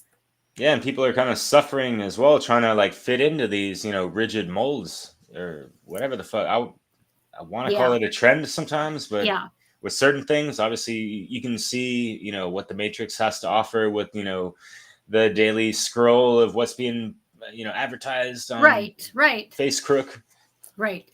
And here's the thing. And I realized I didn't mention this earlier, and I should have. you know, the Matrix can be our friend. You have to learn how to waltz in and out of it. And what is waltzing in and out of the Matrix is your awareness, your consciousness. Not your body, it's your consciousness. So all of these wars, all of the hijacking is your consciousness. It is your focused attention. That's another way to describe your consciousness. So, you know, whatever you decide, then what you got to do is you've got to decide consciously which route, what choices you're going to make. And if people are going to judge you, fuck them. Who cares? We have to stop caring what other people think. We don't care what the peanut gallery thinks. We don't care what the Furies think, what the totalitarian mob thinks, you know, because we always talk about the mob, the totalitarian mob, as a bunch of crazy woke leftists. No, they're in all our communities. They're in the Truther communities, the pagan communities, the Tantra communities, the feminine entrepreneur communities. You know, there is that polarization of who's better than whom. I mean, it's so dumb. And people can't see that they're just repeating, you know, they can't see it. What's repeating? Patterns? That seems to permeate through any place these days. Yeah. Like, what the fuck? Yeah, correspondence. Look at that. Look at that stuff. The frequencies that you are emitting. The cause and effect. There's cause and effect, you know. It's like, come on, people. Snap out of it. Right, and like, yeah, as far as like waltzing in out of the Matrix and like really having that proper self-ownership and, you know, walking around like you're a sovereign being. Yeah. You know, you got that neo cortex awakened, right? Yes. And then some, right? Yeah, left, right brain synchronicity right there. Synchronicious, as you would say. Yeah. Spiritually like delicious, yeah. That's right. That's right. You know. And I think that's part of the delight in being human, is that we can change our mind. Hi, Harriet. Hi, darling. Hey. Aw, my yeah, girl. She knows what's up. She works for Hermetica. Yeah, she does. Yeah. Talks about it for sure. Yeah. Because, you know, we all have our various stories, and those stories do not define us. You know, they don't define who we are. They can define where we've been and some of the challenges, you know. So, but to I am to the victim. I am to, you know, my unhappy childhood, my whatever it is. I mean, you know, pick one. And, you know, there's misery to be derived from those identifications. And I think that's part of what I endeavor to, you know, cut and download to people, is that, okay, what are you I-aming to at this very, very moment? Right? And so that's always one of the first questions that I ask people, you know, is, what are you saying I am to? Because that answer is either going to uplift you and allow you to rise, or it'll fuck you up and take you down. And that's what the Matrix wants. The Matrix doesn't want us to rise, you know.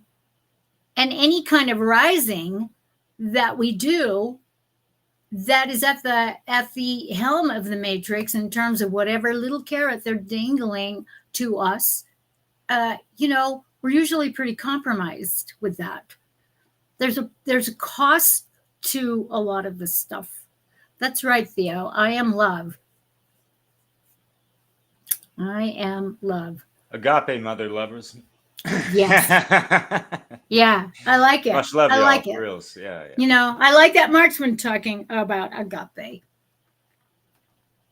You know, it's a good reminder, because that is the higher realm of of love. And we're not talking romantic love, you know. So, yeah. It's good. What time is it over? Are you 8 hours ahead of me? I think you are. Yes. Yeah. Yeah.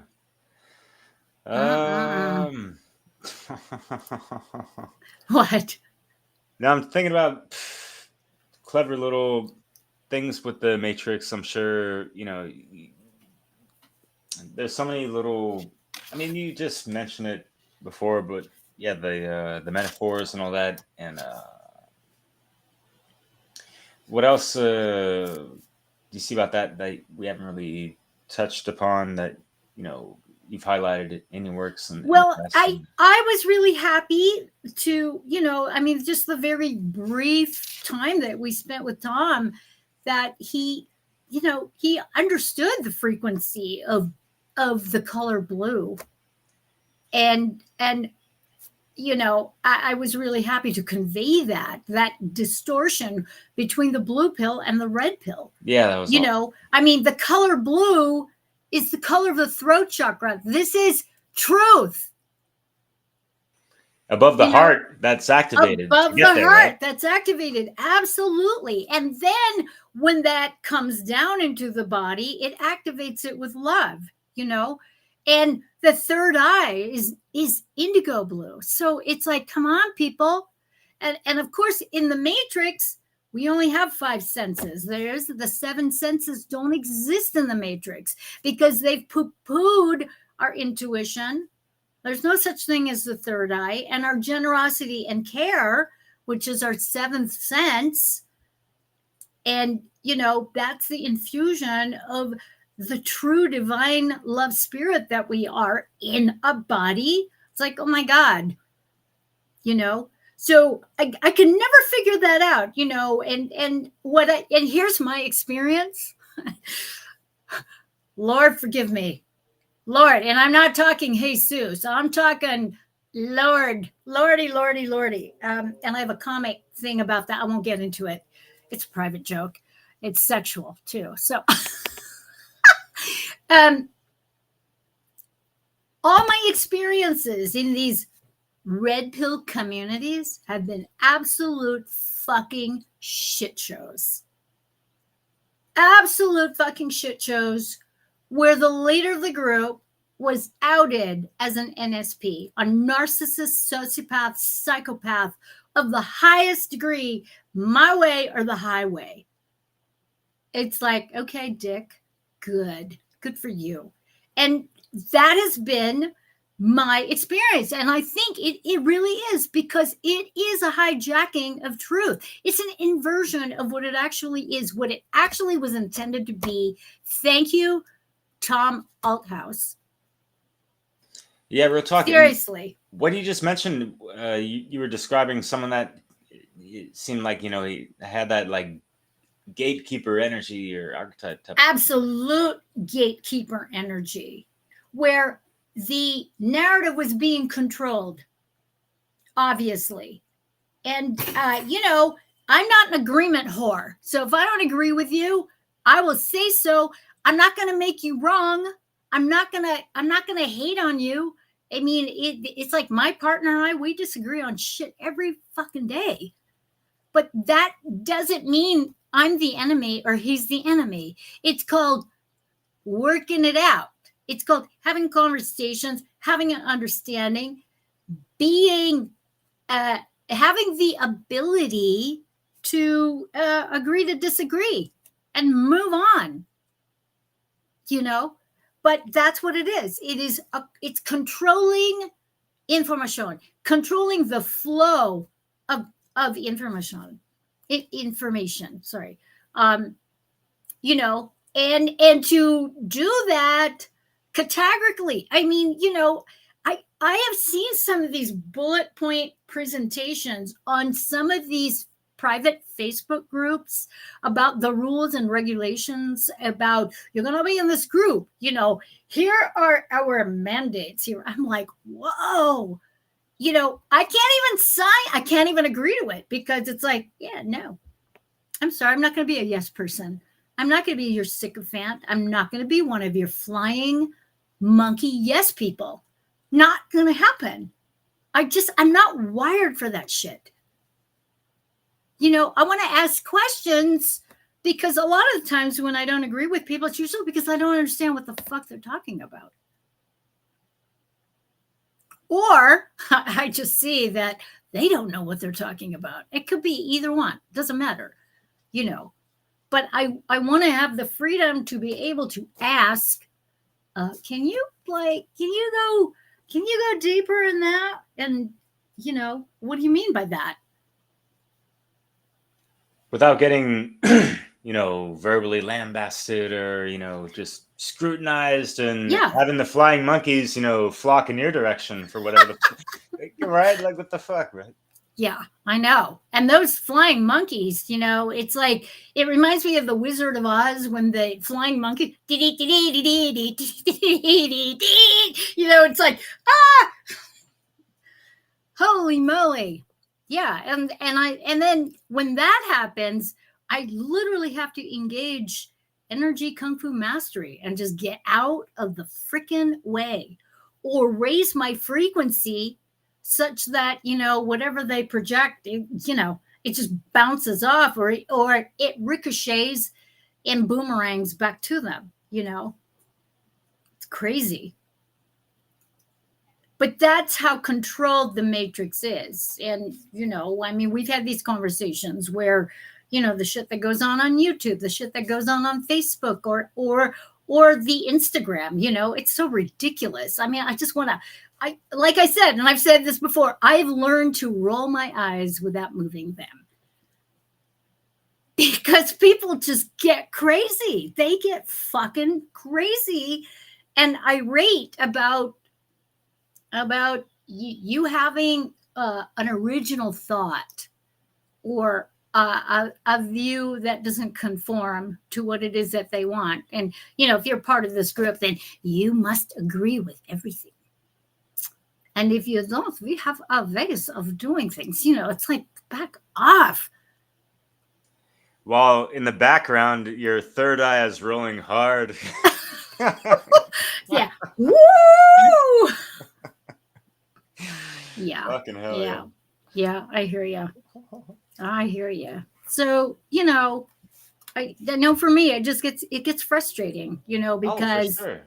You've seen the Dunning-Kruger effect happen across the board of like how many people of like how many things that they've, you know, stated and claimed and that at this level or that, you know, quality consciousness, but and that's not, it sucks because, you know, we want to hold people large, but, you know, they fail to hold themselves up. Right? No, they don't even know what that means, holding them large. So I love those presentations that Mark did recently because I was just howling. I'm going, dude, I fucking get it. I get it. You know, people are reaching out to me going, what's wrong with Mark? What's wrong with Mark? It's like, dude, I don't talk to him every day. Like, what's your deal? Like, I'm not in his personal circle, just like he's not in mine. We're both busy doing our thing. And I absolutely agree with him, you know. And I also have softened a little bit. I mean, there was a time where it's like, you know, fuck you. I'm not going to be nice. But, you know, I'm a lot nicer. I've been a lot nicer the last 10 years than I've ever been. But, you know, I'm with him. It's like people are more offended by our delivery than they are by the fucking evil that runs the place. And that bothers me. That really bothers me. It's like, oh, you wanted to be, like Mark says, flowery. It's like, okay. Yeah. So, yeah, it's kind of interesting. It's an interesting thing. So, you know, we all got to face things and, you know, we just make the choice to do it. And it doesn't mean people are going to be cooperative and you got to be ready for that. Yeah. How naive I used to be thinking like, hey, we're on this awakening journey and people are, you know, just embodying that truth and like the non-aggression principle and the self-defense principle like properly, and they like live that within their heart and that kind of stuff. And wow, I was so wrong, like, yeah, it was really quite it's a rude. shocker. It's so rude. It's so rude to have people Let's go, Zilla. in communities that you thought had your back, and all of a sudden you get the screenshots of what they're actually calling you, what they actually think about you. And it's like, wow, okay, thanks. I think I need a shower now. Hi, Zerilath. Hi, I'm back. Hi, darling. I had to clear my head. It's just like, I have an embarrassing amount of mental block now that I don't have Tom to talk to. Aw, that's all right. Like, all right, what's gonna happen? All right, Derek's gonna bail all this out if they want to keep going. Yeah, you got your friends with you. Yeah. Have you back. Yeah. Like what you were just talking about, that principle, because that's a principle in the Matrix film. Neo, Trinity, Morpheus got that big dream of waking everybody up or whatever, and unfortunately the film, because it doesn't have that human side of it, that family side of it in conscious mind, it doesn't have a story that has that element. It's all just you gotta go blow up the big bad guy's thingamajiggy and then force people to no longer have the dependency on the system, which would actually be horribly catastrophic, because you're basically leaving the profane to their own devices, and when you're on that level of darkness, the Matrix serves its basic functions that is what we're against, right? The government is slavery, all cops are bad cops in a cult, so on and so forth. But when you look at the unconscious masses' behavior towards each other, they let themselves onto that, and that's with the various dependencies. It's this, and we walk this fine line, because this is the line, right? Like Mark talks about this, and it's the difference between the truly conscious and what the Satanists do, where the Satanist wants to destroy, exploit, abuse you, or whatever towards all of that personal gain, as long as they don't know you personally, right?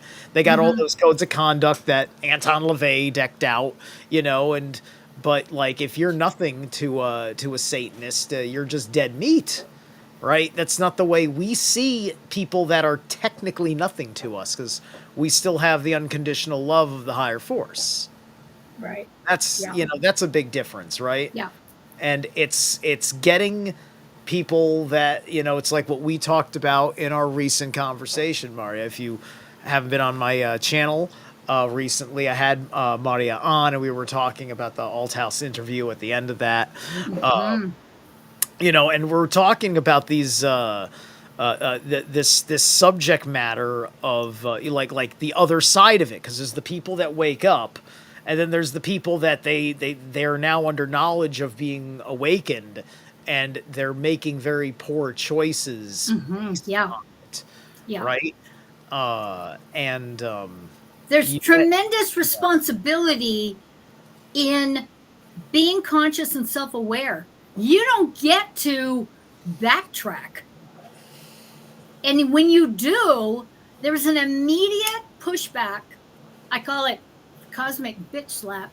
That comes for you, because you've crossed over that line, and you're doing things that are actually harmful to yourself, which is not in accordance to natural law.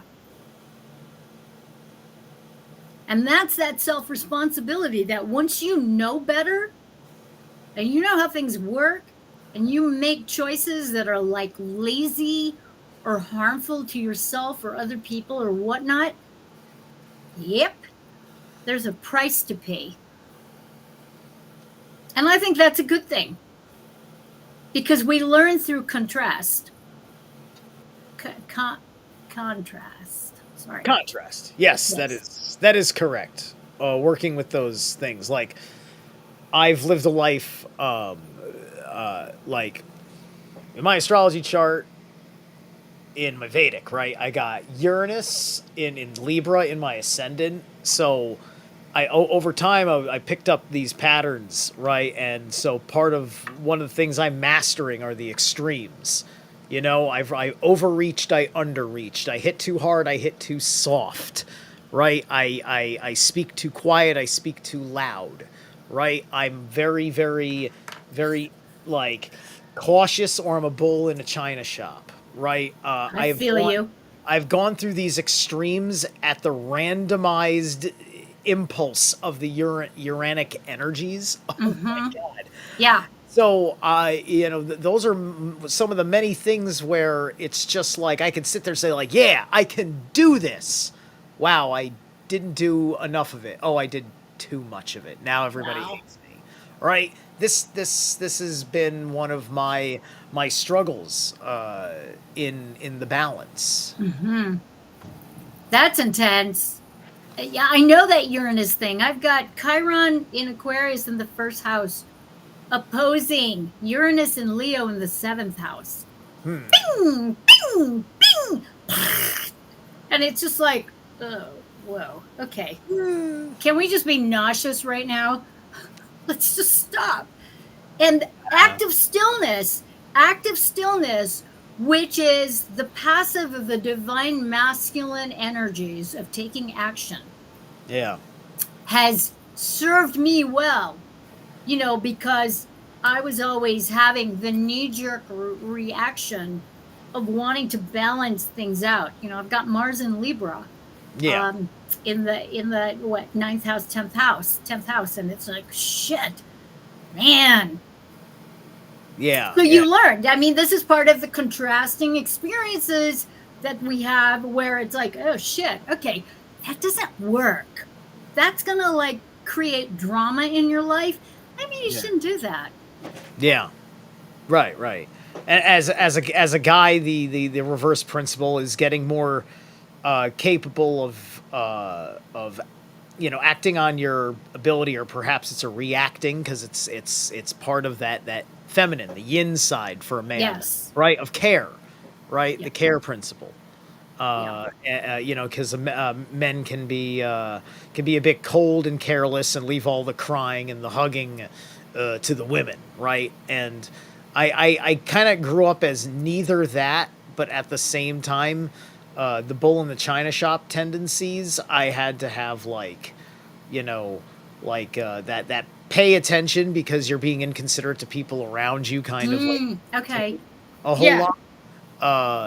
It's just like in hindsight, I think I was just supposed to go through berserker initiation, so I had a mentor keep me in check, but cool. It's going to be temper tantrums instead. Yeah.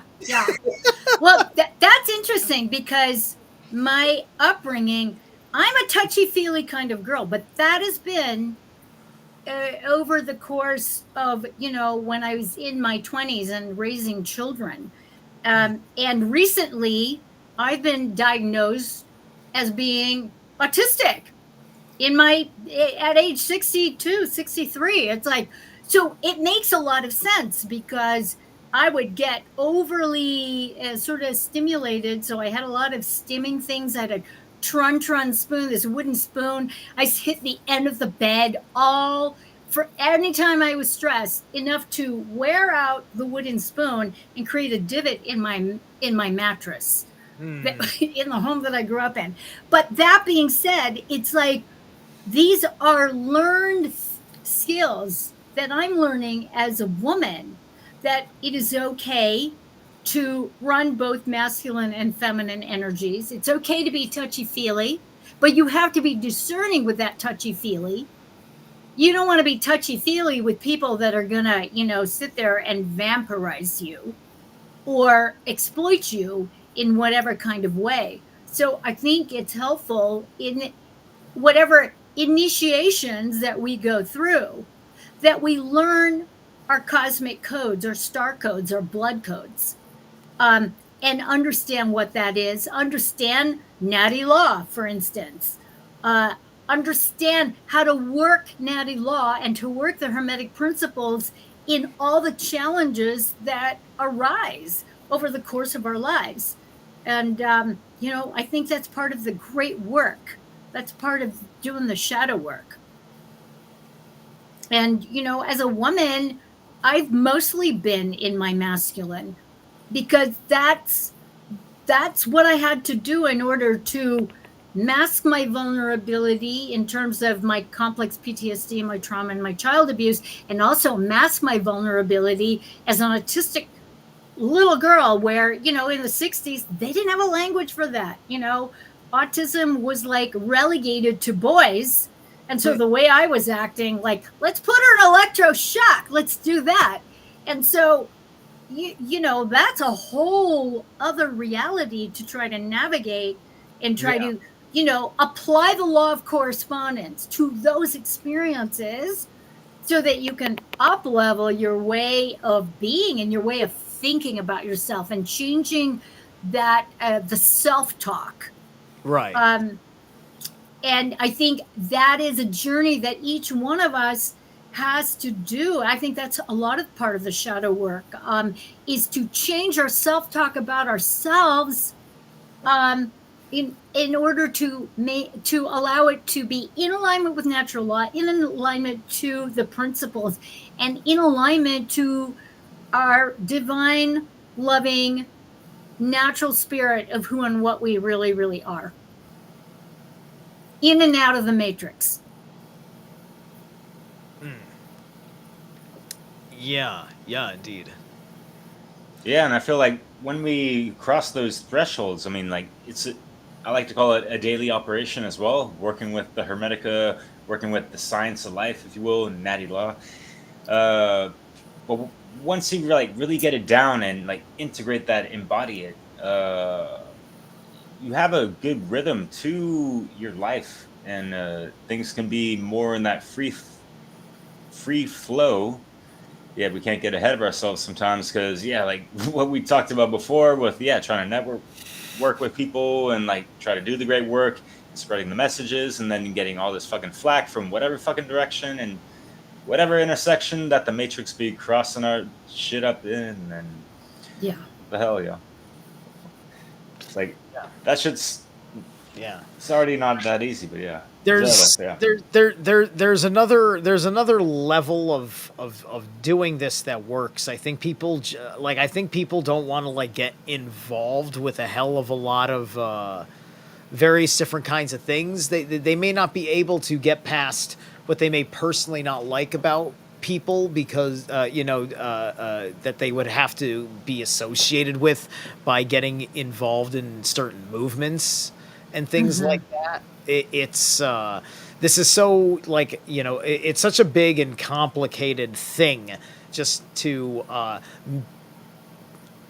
drill at the infrastructure of their dark control grids, right? And it's a question. That's a good point. Yeah, it's a question of like, when are we going to have more than just the healers and the elite tacticians, right? Because it's just like, like people like us, we're going and we're jumping as far ahead before we're done here as possible, as a mark, as trailblazers for the next generations to pick up the slack as many of these others have, right? Part of having Tom here is to inspire the next generation of writers to not fall into the traps of what kind of people they give their precious divine talent and divine mind to within the way that this world is. And it would be great to see an ability to get some people that are somewhere in between. I need a healer and I want to go jump in the front lines of the war, and have all the people that are just like in the middle of the work, wherever they need to be at, with a support structure for them wherever they're at. And maybe because this is so big, not worry about whether any of these particular people move on, just because it's been hard enough just to establish a better system to grow as this other system crumbles, because you have to hit that while people are open to certain things, because everybody needs to get on with their lives. Everybody needs to start thinking about, like, how, what they're gonna, do for their future. If they're family oriented, there's the whole idea of whether they're gonna have a family too, right? So yeah.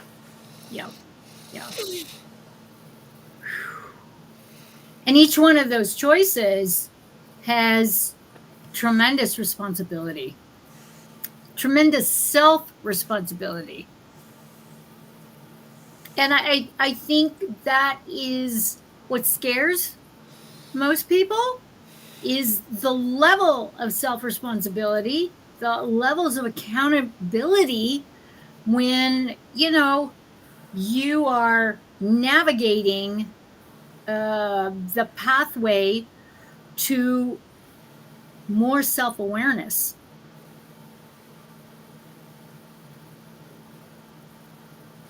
Yeah, and also self-empowerment as well is what I wanted to get to.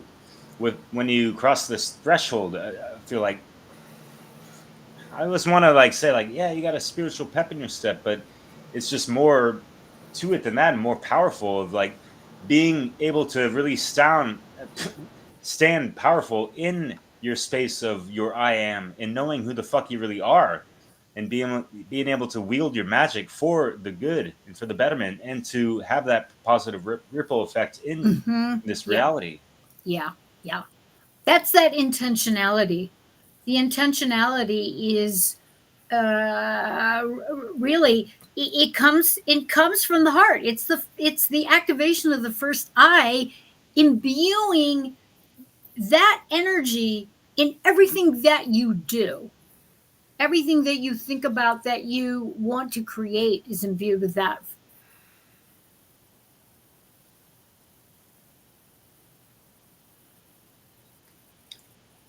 Does anyone want to answer the question of so where does natural law come from exactly? We have some great people that have spoken volumes on it.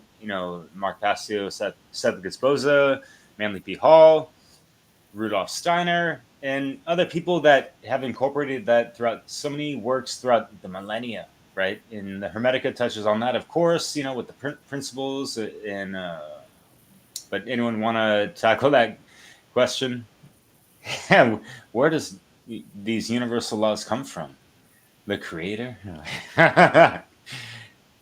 Don't ask an atheist, I guess. But anyway, so they certainly come from creator, right? But I think the real question is that how does it end up?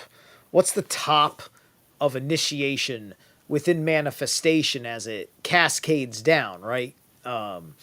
Is it just a thing where creator marks it on your heart, and it's as abstractly simple as that, which usually on the most human levels of what most people need, it seems to be, right? Because every time I listened to anything talking about natural law from all the various people that I've listened to, that you've listened to, and all that stuff, it's just it's talked about as a self-evident thing that seems to just come from common sense and wisdom about aspects of we think of the golden rule as we've heard it, like the top commandments in the gospel of to have, I would rephrase it as having that love connection, that greatest, highest love connection with the higher force. And then just like you have that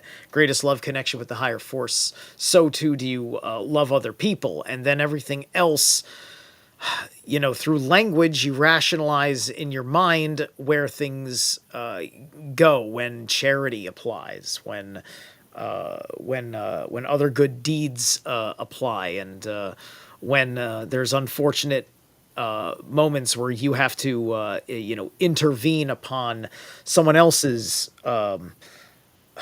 violation of the self-evident, and how the protocols for that ultimately work, because we all know that there's an unfortunate end in which natural law will allow for violence. It's not supposed to happen, but if there's a certain attempt at violation that is inherently a violent act, then you have that reciprocation, regardless of whatever person's will to do that to you is. You're doing good. Continue. Thank you. Just making a pause so people can interject with their thoughts. Yeah. So, I mean, like, because it's extraordinarily, like, cliche for it to be like, here I am, I'm the lone nobody who is amongst people, who gets the attention, who leads in the right example, and then everybody that was about to do something really, really savage and screw up an innocent man's life, I set it straight, or I saw the gang of thugs and I went after them and I stopped the gang of thugs from beating up the guy, or whatever, and I was able to get a full contextual observation of the situation and jump in right at the effective moment as I was placed in the choices that I have made, fated to be in that spot and have a responsibility based on my witness and my ability, right? All of these things like seem to come into play, and that's allegedly how it all like started, was like, the second a person matures into a rational mind on the level that can think like us, it's like you have that inherently written in your heart, and that's whether you're not so conscious or hyper conscious. The hyper conscious ones just have perhaps given more time to embracing the understanding of the personal experience of it for themselves, and perhaps on a philosophical quest to be able to talk about these things the way that we are. Yeah, totally. And that's what I've been able to invite even, my family into, like, going over the truther stuff or whatever, and, just hearkening on natural law and just like, hey, this is like the philosophy, the science of life, and just how we can just like better ourselves. And yeah, there's along the way, we're going to come across a lot of fuckery just because there's a lot of people that are not aligned to natural law. And there's actually, factions that are inverting and trying to invert and pervert these laws against us. Yeah. Right? So yeah. Yeah. Look at the law schools. What are they all about? They are schools for moral relativism. Boom. Yeah. And they're fast talking mofos. When I mentioned Jodorowsky's Dune earlier before we lost Tom, it's just like I just recently watched The Holy Mountain for the first my God. Yeah. I saw that really stoned and was really disturbed. Holy fuck. Holy fuck. I was afraid to go near it. It took me, I think, 15 years to watch it again.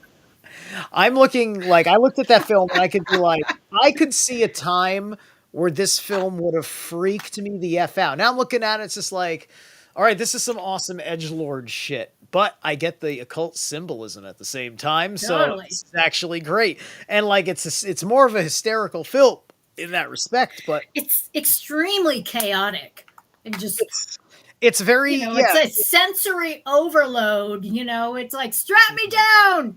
It kind of reminds me a little bit of that scene in A Clockwork Orange where the eyes are like frozen wide open, and I'm just like, Right. It's like there's so many interesting things to extract about that. I was having a chit chat with one of my buddies who's big on the Enneagram, because the Enneagram's symbol, that 9-pointed star, Mm-hmm. is a central symbol to um, the cult or whatever they're not Mm-hmm. really a cult because it's not like it, like, he's like a wizard in his high tower, and then he's got these eight, well, there's actually these seven other people. Is it seven or eight other people out there in the world? Because there's him, there's his his assistant, and then there's the new guy. So that's three, seven, yeah. So then there's these seven guys. It's the other planets, and so each one of them is this interpretation of the planets, which is and they're all like out there as in major roles in the world, not like leading roles in the world, but supporting roles, major supporting roles in the world. They're running companies and organizations that are connected to major movements of people, and all of them are students of the alchemist, who is the wizard in his tower. And I think they're in like Mexico, but then they go to Peru or something like that. And it's an English film, but it takes place in Mexico, right? And it kind of shows you the atheism and the Christianity as a rabble, kind of in amongst the masses in the beginning of the film, right? And then once you meet the magician in his tower, that's when it's like, okay, let's strip away all of this material nonsense. Let's strip away all of this crap that's not helping you from the religious symbolism that you're living in. The guy is tortured by Jesus because he looks like Jesus, right? And like that's an interesting sub point, is he's trying to kill his own identity, and thus he's on the initiatory path because he doesn't want to have this Jesus thing going on, and there's the wrestle with it. And towards the end of the film, Like Neo.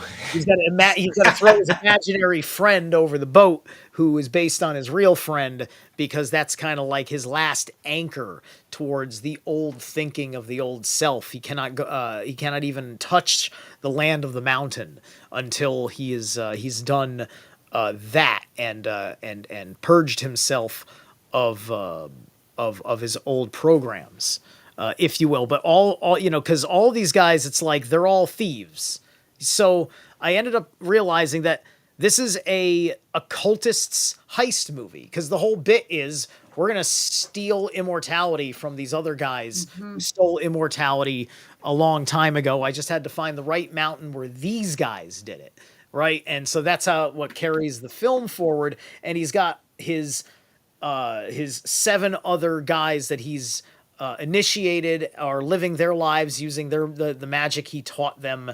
And it's a question of, is he a puppet master in some way, shape, or form? Money doesn't matter. They burn their money in the film, right? It's just like, and in the film is just, it doesn't take the steps of the heroism. It's just taking a step of the mirror, right? It's just the mirror of the world and its ugliness, and good people serving within a function of it, right? It's not the film that challenges you on the level that we're talking about, but it is a film that opens you up and seems to want to bring you, at least personally, out of humanity, who you don't know if you can do it for everyone else, right? Damn, man, that just reminds me of. Good. There's so many programs on top of programs of people. They want to do good in general. I feel we're kind of predisposed to that, but Right. due to all the conditioning, like they're led into this dark sense of care. They care about things that are actually inversions of what is actually moral, like not this moral relativistic bullshit like Mario you were talking about. Yeah. Well, I think a lot of people, it's not so much that they want to do good, but they want to not do bad.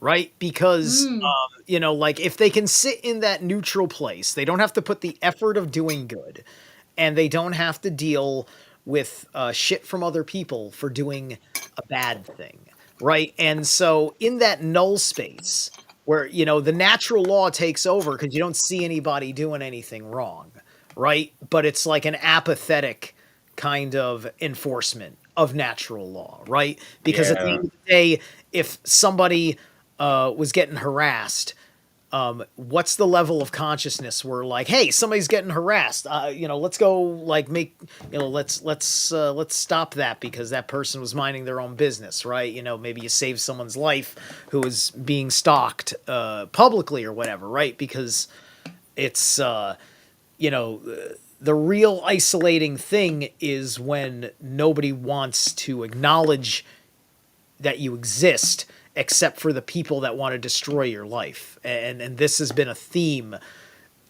in everything, right? It's like how does evil entities like Pennywise from the Stephen King story get to torment the kids, or Freddy Krueger gets to torment the kids, etc., etc.? It's because the parents and the neighbors don't give two shits. Nope.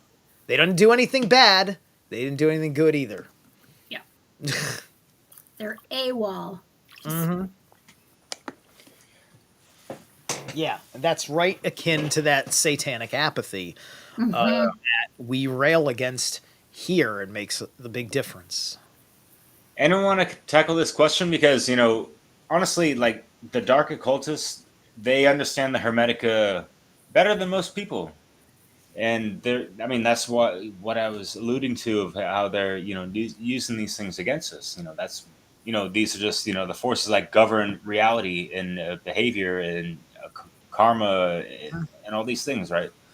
So, anyone want to tackle, you know, how natural law? Because, you know, Zerilath, he brought up a great point of how just like the morality perspective, I guess, even though you can, you know, tie that into cause and effect. But yeah, I mean, like the Hermetica is definitely super integral in natural law, but you know, natural law is like an umbrella for Right. things, Well, right? there's natural law, like the natural laws of reality itself, which can allow all manner of evil, and you know, and allows dark care, and force of will. Right. There's you know, that because that yeah, then you're talking about the Kybellion and the principles known from the alleged Hermes Trismegistus, right? As you're going through your polarities, your rhythms, your mind, and gender, and all these different facets, and that framework is going to be what all of us are going to be functioning under. But then we're also talking about natural law on a very human level. This is much more a matter of the heart.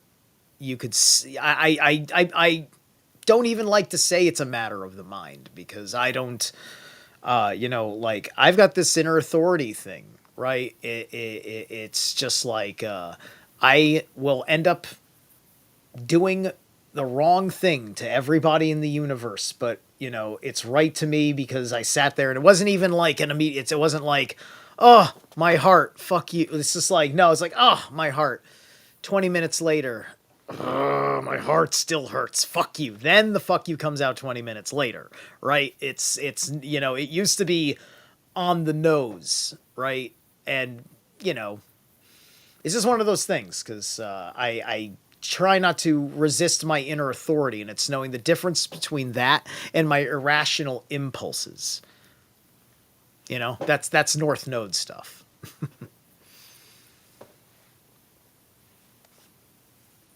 Mario, anything? Because you've read the Kybalion, like, you know, when you were a teenager, or like even like all that stuff. Not like we got to go over all that stuff, but yeah, anything in regards to. Yeah, inner authority. The inner authority is anchored in the knowledge, I think, self-knowledge of who and what we really truly are.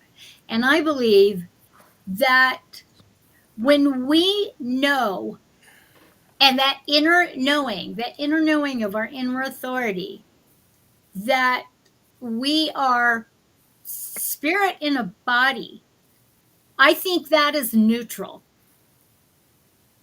I think that's neutral because anything else is a distortion and is based on the mind control trappings within the matrix telling us who and what we are. And we are anything but spirit, anything but divine, according to the matrix. And so I think in terms of natural law, the first eye of the heart, I always think about this, because we could go into the principles, we can go into dissecting what a right is, and do no harm, right? But I think part of all of that is really the basis of what we are I aming to. And the first I am really is who and what we really are as immortal spiritual beings. And we just happen to be in these meat suits in this reality, this very moment. That's all I got to say. We gonna enjoy the ride or what? Like, I mean, yeah, we're under a lot of duress and slavery and financial burdens and whatever the fuck, and paying rent off of stolen lands and blah fucking blah. Yet, oh, I know. The list flipping goes that script and transurfing it properly and waltzing in and out of the matrix. Yeah, because you can't take any of that shit with you. Right. Yeah. Somebody in the comments asked about belief in karma. I believe in cause and effect, but do I believe in the karmic wheel? It's like, for me, hell the fuck no. I am not coming back. That's all there is to it. This is my last life. I'm out of here. I'm finding the holes in the matrix. And everybody asks me, what does that mean? What does that mean? And Wes Penra, y'all, check out his work. I've been a Wes Penra I'm not a follower, not a fan, but I just admire his work. He's done tremendous research about the nature of reality. And, this whole matrix simulation that goes round and round and round and round and round, and the trap of the karma wheel, the trap of reincarnation. It's like, do not go to the fucking light, people. Do not re-up. You got to find the holes in the grid, which I have seen actually for myself on a normal day. You can see it. You can see the freaking grids up in the sky, man. It's like, okay, there we go. I used to think I was just, well, what? Is that an illusion? Yeah, absolutely. It is meant to elude you on purpose. So that's just my opinion. People think I'm fucking nuts, and it's like, okay, that's cool. You can think I'm nuts. Opinion or observation, yo? It's my observation, my reality, based on my layer of the universe. Yes, I am Westing, Theo. Weston hard. I am truly Westing, and I chose that name out of a freaking phone book when I was divorcing husband number 2 back in 1994. That's a tidbit. It's a true story, though. It's an absolute true story. Yeah. Yeah. The best of 3. Zizikoff, Abraham, or West. Yeah, West won. Hands down. I want to, I want to know, like, you see, when it's time to transition for me, I want to be in a spot where it's just like, hey, maybe I do want to, quote, escape the matrix. I want to have a good look at everything. It's just like, okay, I'm maybe dead and that's why I'm here. All right, door number 1, back to the matrix. Door number 2, back to the source. Door number 3, second death. Door number 4, oh, there's the wheel of Sansara, etc., etc. It's just like, I think that is kind of like the most prime goal, is because, like, I love a lot of people that talk about getting out of the Matrix. So many of them are my friends, you know, awesome, amazing things they bring to the table. But then I also look at it and I'm like, you know, there's horrible anxieties here. But also, I'm just really just sitting here in my leather chair having a good time with my friends, this fresh air, and all of my threats are existential and are too afraid to come into my field after 44 years. So maybe I've got another 44 years before the agents decide to knock down my door. So I'm going to keep going because so far they haven't shown interest and I've been effective, right? And so if that continues, why not come back? Because all of a sudden you realize, oh, you figured out how to fix this place and make it the I don't know, the Ascension Center that it's supposed to be, or whatever the interdimensional intergalactic family says Earth is supposed to be in its proper state, etc., etc. Right on. Yeah, proper sea planet that this, you know, solar system is supposed to have, not this, yeah, inverted, twisted, you know, distorted harmonics, you know, cutting off all of us from life force energy, or, you know, source. Yeah. What are we, you know, operating on like 10% of our DNA with, you know, 4% of our brain power. Damn it. And that 4% is based on what is visible. The rest of it is invisible. I thought it was 10%, and that was like dismal. Oh, anyway. honey, it's dismal. Yeah. It's dismal as fuck. What a ripoff, yo! Like, yeah. And so just by that, I mean the powers that have yet to be discovered and harnessed. Yeah, and we have to find out what it really means, right? Because that's all like living, right? That's all living there with us, right? In this state of being inert, right? And it must be doing something on some level, because if it's not like in literal, like physiological atrophy, right? I mean, there's a lot of people who I've heard that like, because they don't use their minds at all, it goes into atrophy. And then there's the talk about Alzheimer's, et cetera, et cetera. And then of course, all this is perfect with Tom's understanding of how he wrote the Architect, which from his interviews, I think it's supposed to be Hitler, right? And then Hitler's on the quote Immortal program.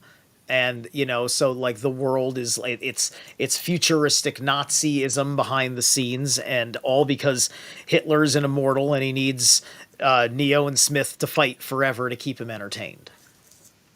Right. So and he did get a chance to explain that part. Before I want to hear that. Things got cut.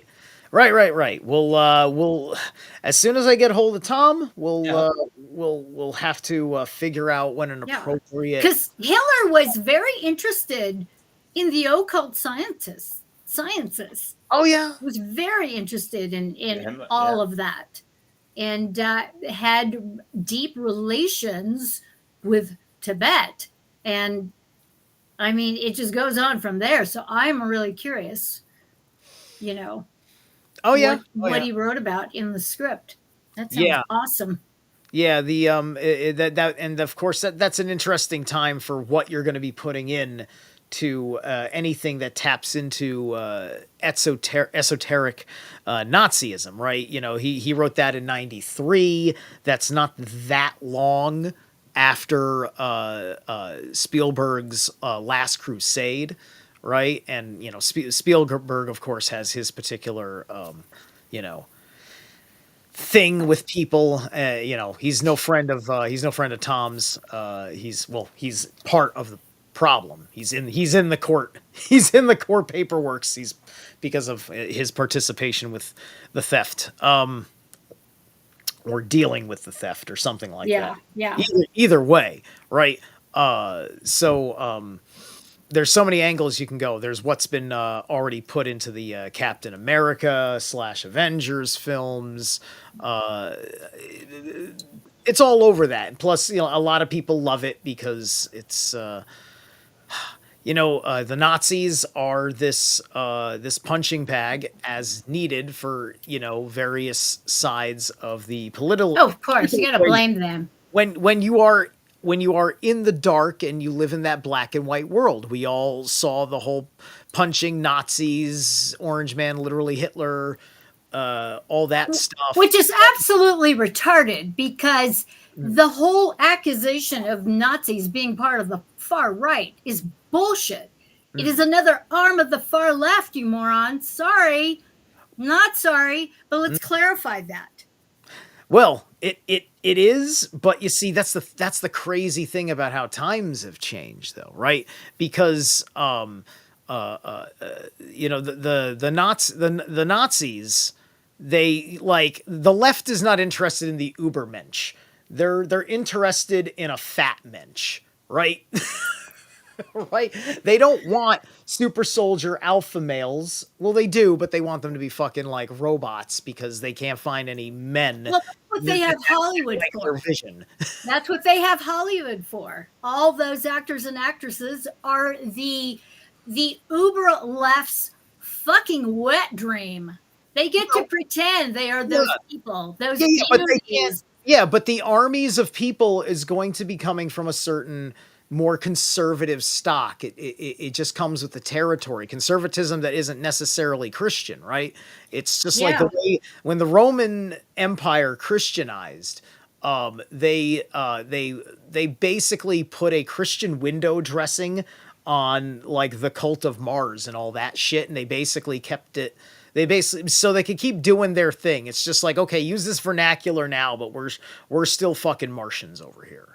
Right. And that's how the early Roman military reconciled that. And Christianity didn't have the universalist hippy dippy message. Right. That was occulted. All those aspects of the Bible that were associated with the Bacchic mystery schools that Jesus was plagiarizing at the time of his ministry.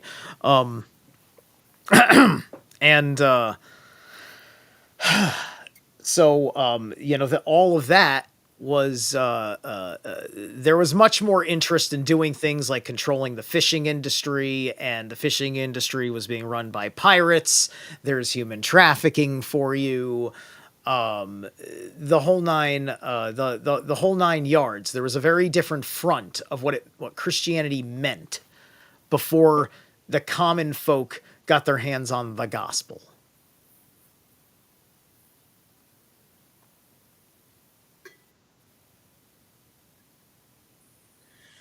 So they were leftists, but they were also into the alpha male thing. They were into the industrialism thing, personal responsibility thing, but their ideology was fucked, right?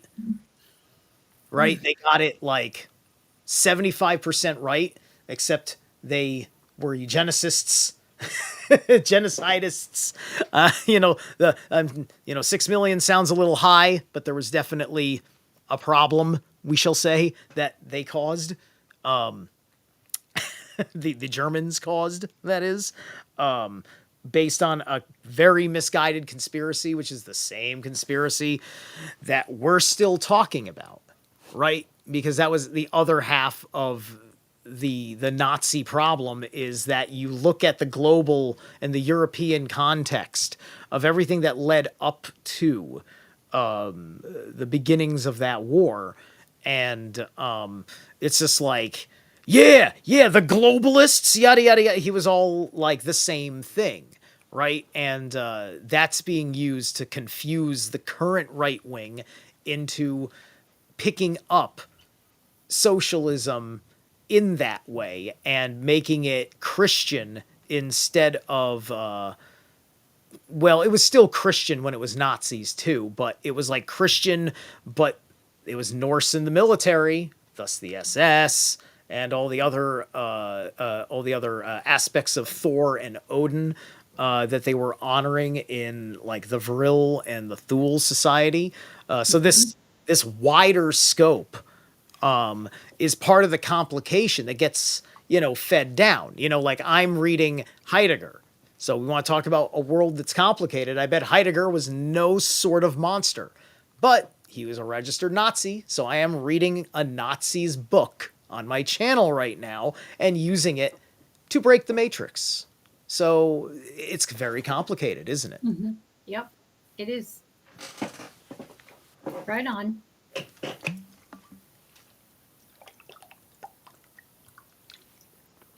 So I just had a neighbor pop in, little cat, feed him a little snack. Is there a kitty there? Yeah, he just Where's that kitty? it's a little eat and run with a little caress. But anyways, nonetheless, yeah, I feel you. So yeah, we can. There's so many rabbit holes throughout the Matrix, way right? too What many. the fuck? Yeah, and they can all be distractions, by the way. Right, yeah. So, all these things, and they lead to endless debates and all these things and detract us from the priorities and like that proper momentum that, seemed like there was a time when there was, a really good, strong movement and folks were like just down for the cause and not worried about, whatever the fuck. And it just seems, with the augmentation of all these things, there's all these like, we kind of said it before, but these niche echo chambers within echo chambers, and there's little discords going on within those. So yeah, the divide and conquer it permeates so insidiously, I guess, right? Yeah. So what the fuck? Yeah. How can we navigate this better and just like keep a firm head upon our shoulders and try to, I don't know, approach people to facilitate or allow them to do the same? Or, I guess, does that make sense? Well, I think you have to choose your conversations too. Yeah, right. Pick your battles. You do. You have to you have to choose them. And I know that for myself, women look at me and they immediately think I'm one of them. And once I open my mouth, they realize, yeah, honey, I am not getting on your man-hating train. I'm not that person. I am not that woman. And so it's like kicked me off of quite a few podcasts, where I'm just like, oh, I guess they didn't like that one, So you got to pick and choose your conversations. So I'm not a researcher. I am on the front lines. I've actually been hand-holding people who have been abused and tormented, tortured, their families murdered, they're survivors. So that is the context of my work, and based on my own background for also being a survivor. So for myself, I used to love a debate, used to love to argue, used to like to get in people's faces and that kind of thing. And it's just not worthwhile anymore, simply because the people on the other end, there's no discourse to have. They've already made up their minds that I'm some crazy bitch. Well, I don't know what I'm talking about. I'm making up SRA. I'm making up satanic ritual abuse, because there's a big faction of people who deny it. And I'm just lumped in with all the other crazy conspiracy theorists, and the conspiracies. And it's like, I don't give a fuck. I'm not going to defend myself. I'm not going to waste time giving my energy to that kind of bullshit. And what I witness in a lot of these debates is that it is bullshit. I mean, people just want to fucking talk, and they haven't done anything. And they want to get down on me. They want to get down on Mark. They want to get down on whomever. Michael Tessarian, Sethicus, you name it. And it's just like, I'm tired of it. And I will defend these men. Absolutely, I will. But, I'm not going to waste my time when there's other things to be done that are more important in my layer of the universe. by doing that. So, I mean, it's one of the reasons why, and Zerilath, we had that conversation last week or the week before, where you know, I want to hand the torch to somebody else, because I honestly, I hear so much negativity going on with people who are on the path, who are just scratching the surface in regaining their sovereignty, regaining the audacity to be who and what they truly are as spirit.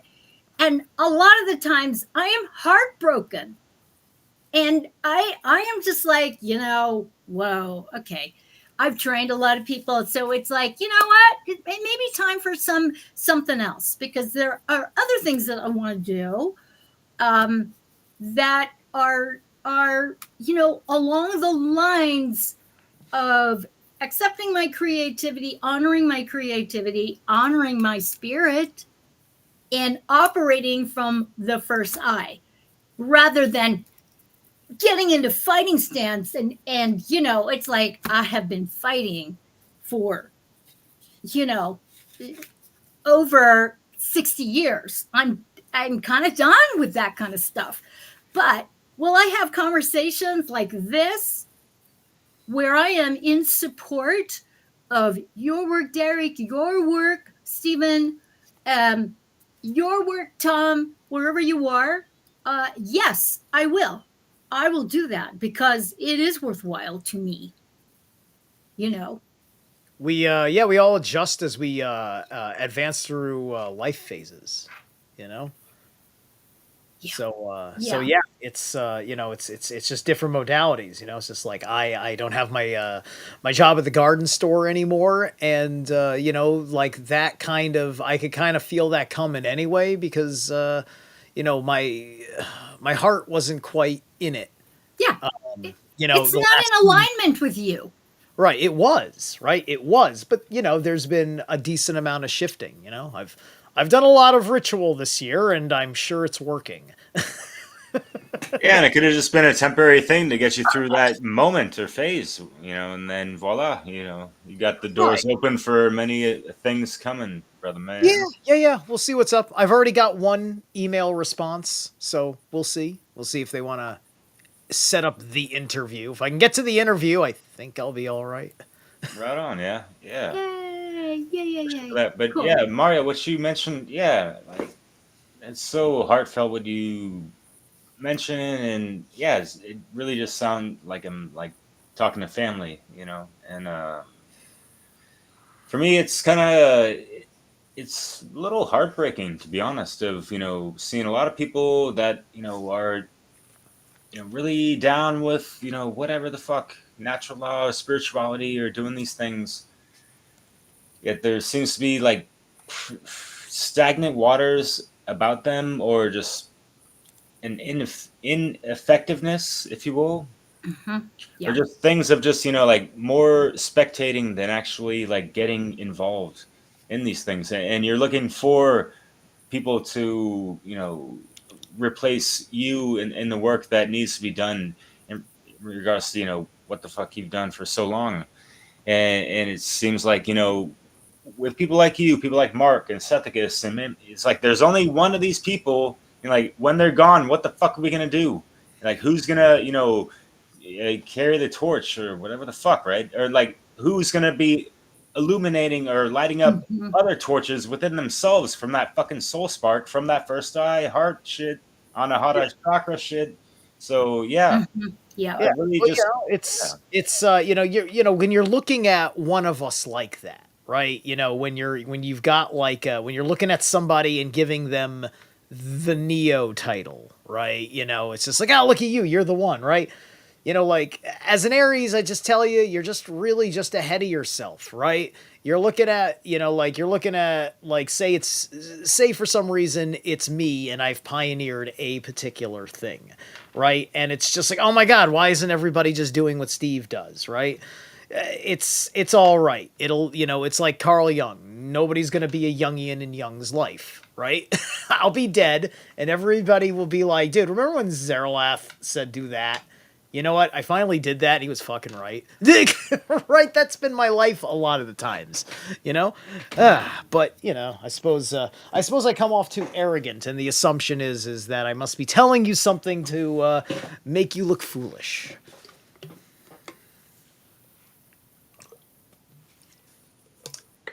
People want to interpret things however they want, and yeah, Mario, what I wanted to say also is, you know, all these discourse, it just seems, you know, like people are just the confirmation biased, and just, you know, they just want to be right in the end, it seems, and not like they're not as open minded or whatever as a lot of people claim sometimes or whatever, and it's really unfortunate.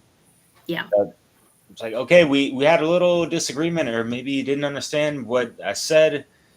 And, you know, through text messaging and all this stuff, a lot of stuff gets, you know, taken out of the equation with body language, eye contact, and cadence, and, you know, just the voice through Yes. the fucking, you know, throat chakra and all these things. So it's, you know, like Yeah. people don't seem to, you know, keep the context in mind with these things Right. and the Right. conversations through whatever fucking platform, right? So Yeah. Yeah. it's low stakes conversations on Facebook, y'all. You need to chill the fuck out, you know. Y'all Well- be oogling memes for days, but, you know, and then like And not only that kind of stuff, but throwing people under the bus because of who they are associated with.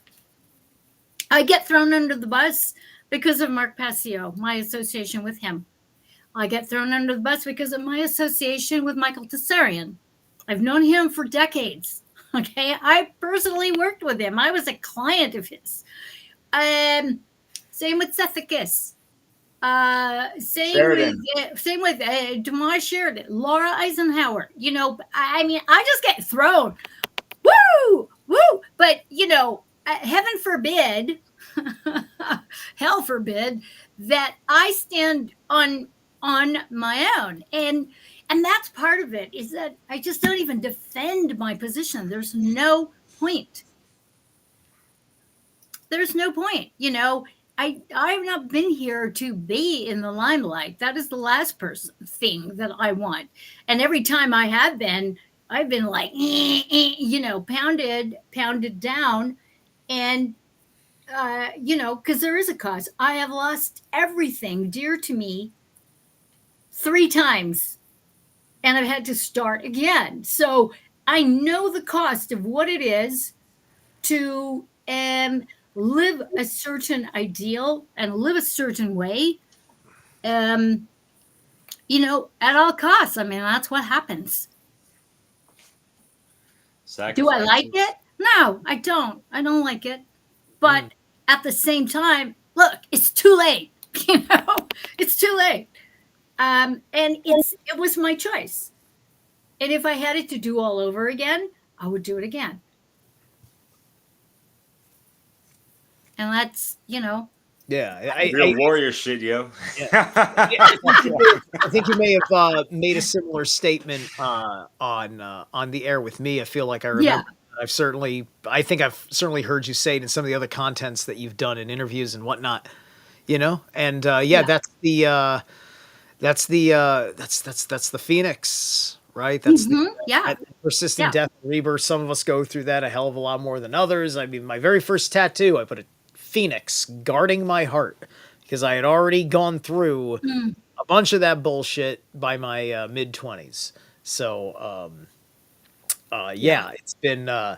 it's been that hard case of going through all those kinds of deaths, and you know, a lot of them dealing with various kinds of attachments, right? You know, so like, which then, you know, because it can be funky, because if I, like, for me personally, you know, me striving to succeed working alongside my peers can also come with the baggage of my insecurity of where I perceive myself as standing alongside my peers, because you know, things, you know, odd things can go sideways, where friends you thought were like about this stuff and were interested in being involved on some level, you know, and you make the work to kind of build yourself in a way that can bring you and people that you care about with you that seem like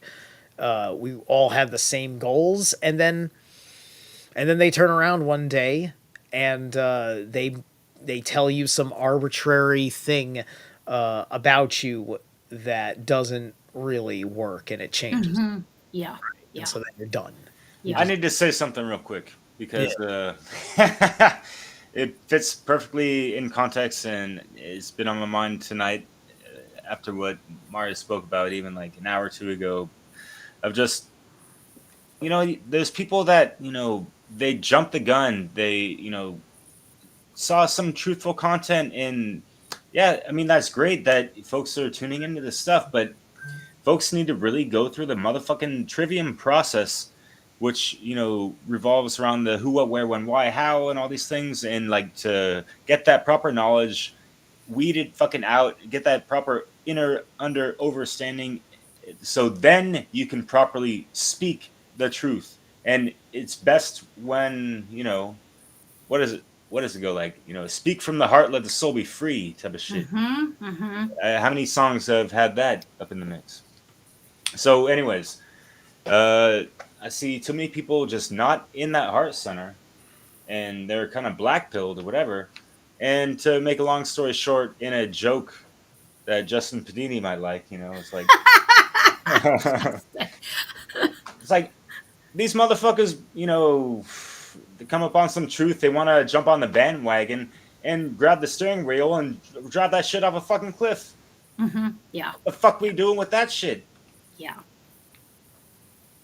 Yeah, that's true. That the disease of bandwagoning. And you don't know anything. You just heard. And this peanut gallery, these peanut galleries, that's exactly what I said. Well, I heard she did this and this and this. I mean, it's like, you heard what? Like what? Wow, okay, great. So, this kind of stupid shit that we are dealing with, and I don't deal with it. It's like, yeah, whatever. I just am like, but what it does is that it detracts. It's a distraction from what is true. It is distraction. It's a hijacking of one's focus, and the Matrix wins again. Under the pretense of belonging. It's so fucked up. And people can't see it. They can't fucking see it because they need to belong to an echo chamber of agreement. And I think that's one of the biggest diseases that we got going on in any of these fucking movements. Yeah, I hear you. And then we just throw each other under the bus. How fun, And what bus is it, and who the fuck's driving that shit? and where's the bus going? Yeah, where is it going exactly? I didn't even want to be on it.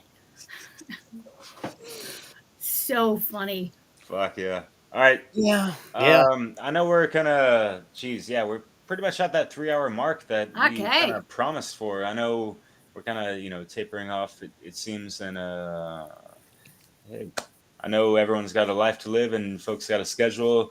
Marja and Zerilath, both doing great works and are busy all the time with whatever you got going on.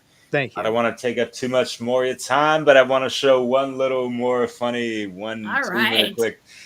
Go for it. Because I wanted to show these to Tom just to, I'm clowning on the funny parts of The Matrix 4, which I was really shocked that he never saw, actually. I could have sworn he had seen it by 2022. I could have sworn he was talking about it in an interview. That threw me through a loop, because a few years, it's just like he should know. I figured he'd be interested, okay, what fuel can he add to the fire? That's my thinking, right? Yeah, especially when Matrix 5, it's going to be dropping. That's heating up now, right? Yeah, he wanted to talk about the fact that a Matrix. Yeah. But yeah, I mean, that's great on him to put himself out there, in this time where people are going to be, getting more interested and invested in the whole thing. It's like so many people are going to be, looking at it like, I can't wait to criticize this movie because the last one stunk, or I didn't understand it, or I didn't like it, or whatever the fuck, Right. or they didn't have the proper actors that were in the last one, or whatever the fuck. Sure, yeah. Honestly, I thought it was like really comical in a couple places, even with like the different actors and stuff. So this is a little bit of a highlight of that, and also kind of just it's that weird transition of when the different version of Agent Smith just comes to that deja vu of, oh yeah, I am Mr. Smith, and like I'm gonna kill you, Tom, and like it just seemed like the word Tom was echoed out in that movie, right? Thomas Anderson and all this stuff. So yeah, like it just adds on to this fucking bullshit occult mockery of that stuff. So for me, like flipping the script on that, I just laugh at that fucking bullshit because it was kind of whack. It was kind of decent for what it's worth, but it's just like we got a bunch of fucking clowns in Hollywood, and we got a bunch of clowns that are just, investing, so much of their YouTube life to, either looking at videos about this stuff or creating content about it. And in the end, it doesn't really fucking matter. They're just, like you said, they're not a transmitter. They're a spectator, whatever the fuck, right? Yeah. Yeah. Which, it does serve a purpose to a degree, whatever the fuck it would be. But, c'est la vie. It's like stay in the Matrix. Good. Stay there. What is it? You want to spend the rest of your life talking about poop culture? Poop culture. I gotta make fun of shit. I mean, it's what I do. I like it. Fuck yeah. All right, I'm gonna play this and then maybe give a couple of minutes after that, and we'll say bonne journée. Yeah. Oh my god.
Nice one.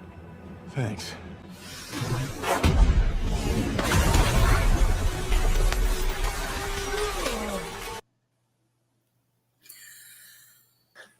Nice one. Like, who does that in a fight scene and just like the weird shit and like the neck roll? Like, it's just funny. Oh man. It just, I don't know. It just cracks me up, and like, I see, like I knew what, like I could see what it was, right? Like I cover bits and pieces of all that, like in my Matrix 4 thing. I go over like they're kind of playing Smith as like almost like a psychopath archetype, right? It's just like they hodgepodged a lot of like darn things together, and before I knew the Tom Althouse story, I just gave it a lot of forgiveness because of all those low expectations of 2021 Hollywood. It was the beginning of the flop buster, right? Forget about the blockbusters, right? They, they're flopping all over the place. Oh yeah. Oh man. Yikes. All right. That's Yeah, I funny. just want to say, thank you so much. Thank you. What your YouTube handle? A lot of folks, DN who just popped in, and Theo, of course, and other folks that are peeping this out. I really appreciate it, and yeah, really sincere apologies for just unforeseen glitches in this makeshift version of what was supposed to be the Immortals, not the Matrix. Right, Zerilath? That's Immortal. yes. As I told Tom, that's just a coincidence because of the particulars of my life taking the immortal title. Nothing to do with the script. Awesome, guys. Fair enough, yeah. Any last words, Marja? And I really appreciate you, holding down this space and protecting it and respecting it. Yeah, thank you so much for being here. Wow, yeah. Oh, you're welcome. Yeah. Большое спасибо. Добрый вечер. So everybody have a nice night. Happy to be here. And until next time, because we are going to continue. And I hope we get Tom back because I think, we need to pick this up again. Okay. Yeah, too many questions left Yeah, it was 20 minutes and then we lost him, right? So that's super unfortunate. This there has to be a round 2 because this was barely a round 1. Sure, I'm sure he'll be in connects with them down the road, and we'll keep Yes, informed. As soon as he's back, I'm assuming his network got connected. Maybe the power went down while they were fixing the power or something like that, and it threw him completely out. I don't know. We'll find out. Like a Thank you. Thanks, everybody. Thanks, everyone. Yeah. In the chat. Bonsoir. Really appreciate you all. Okay. Have a great day. Yeah. And remember, folks, try to be the glitch that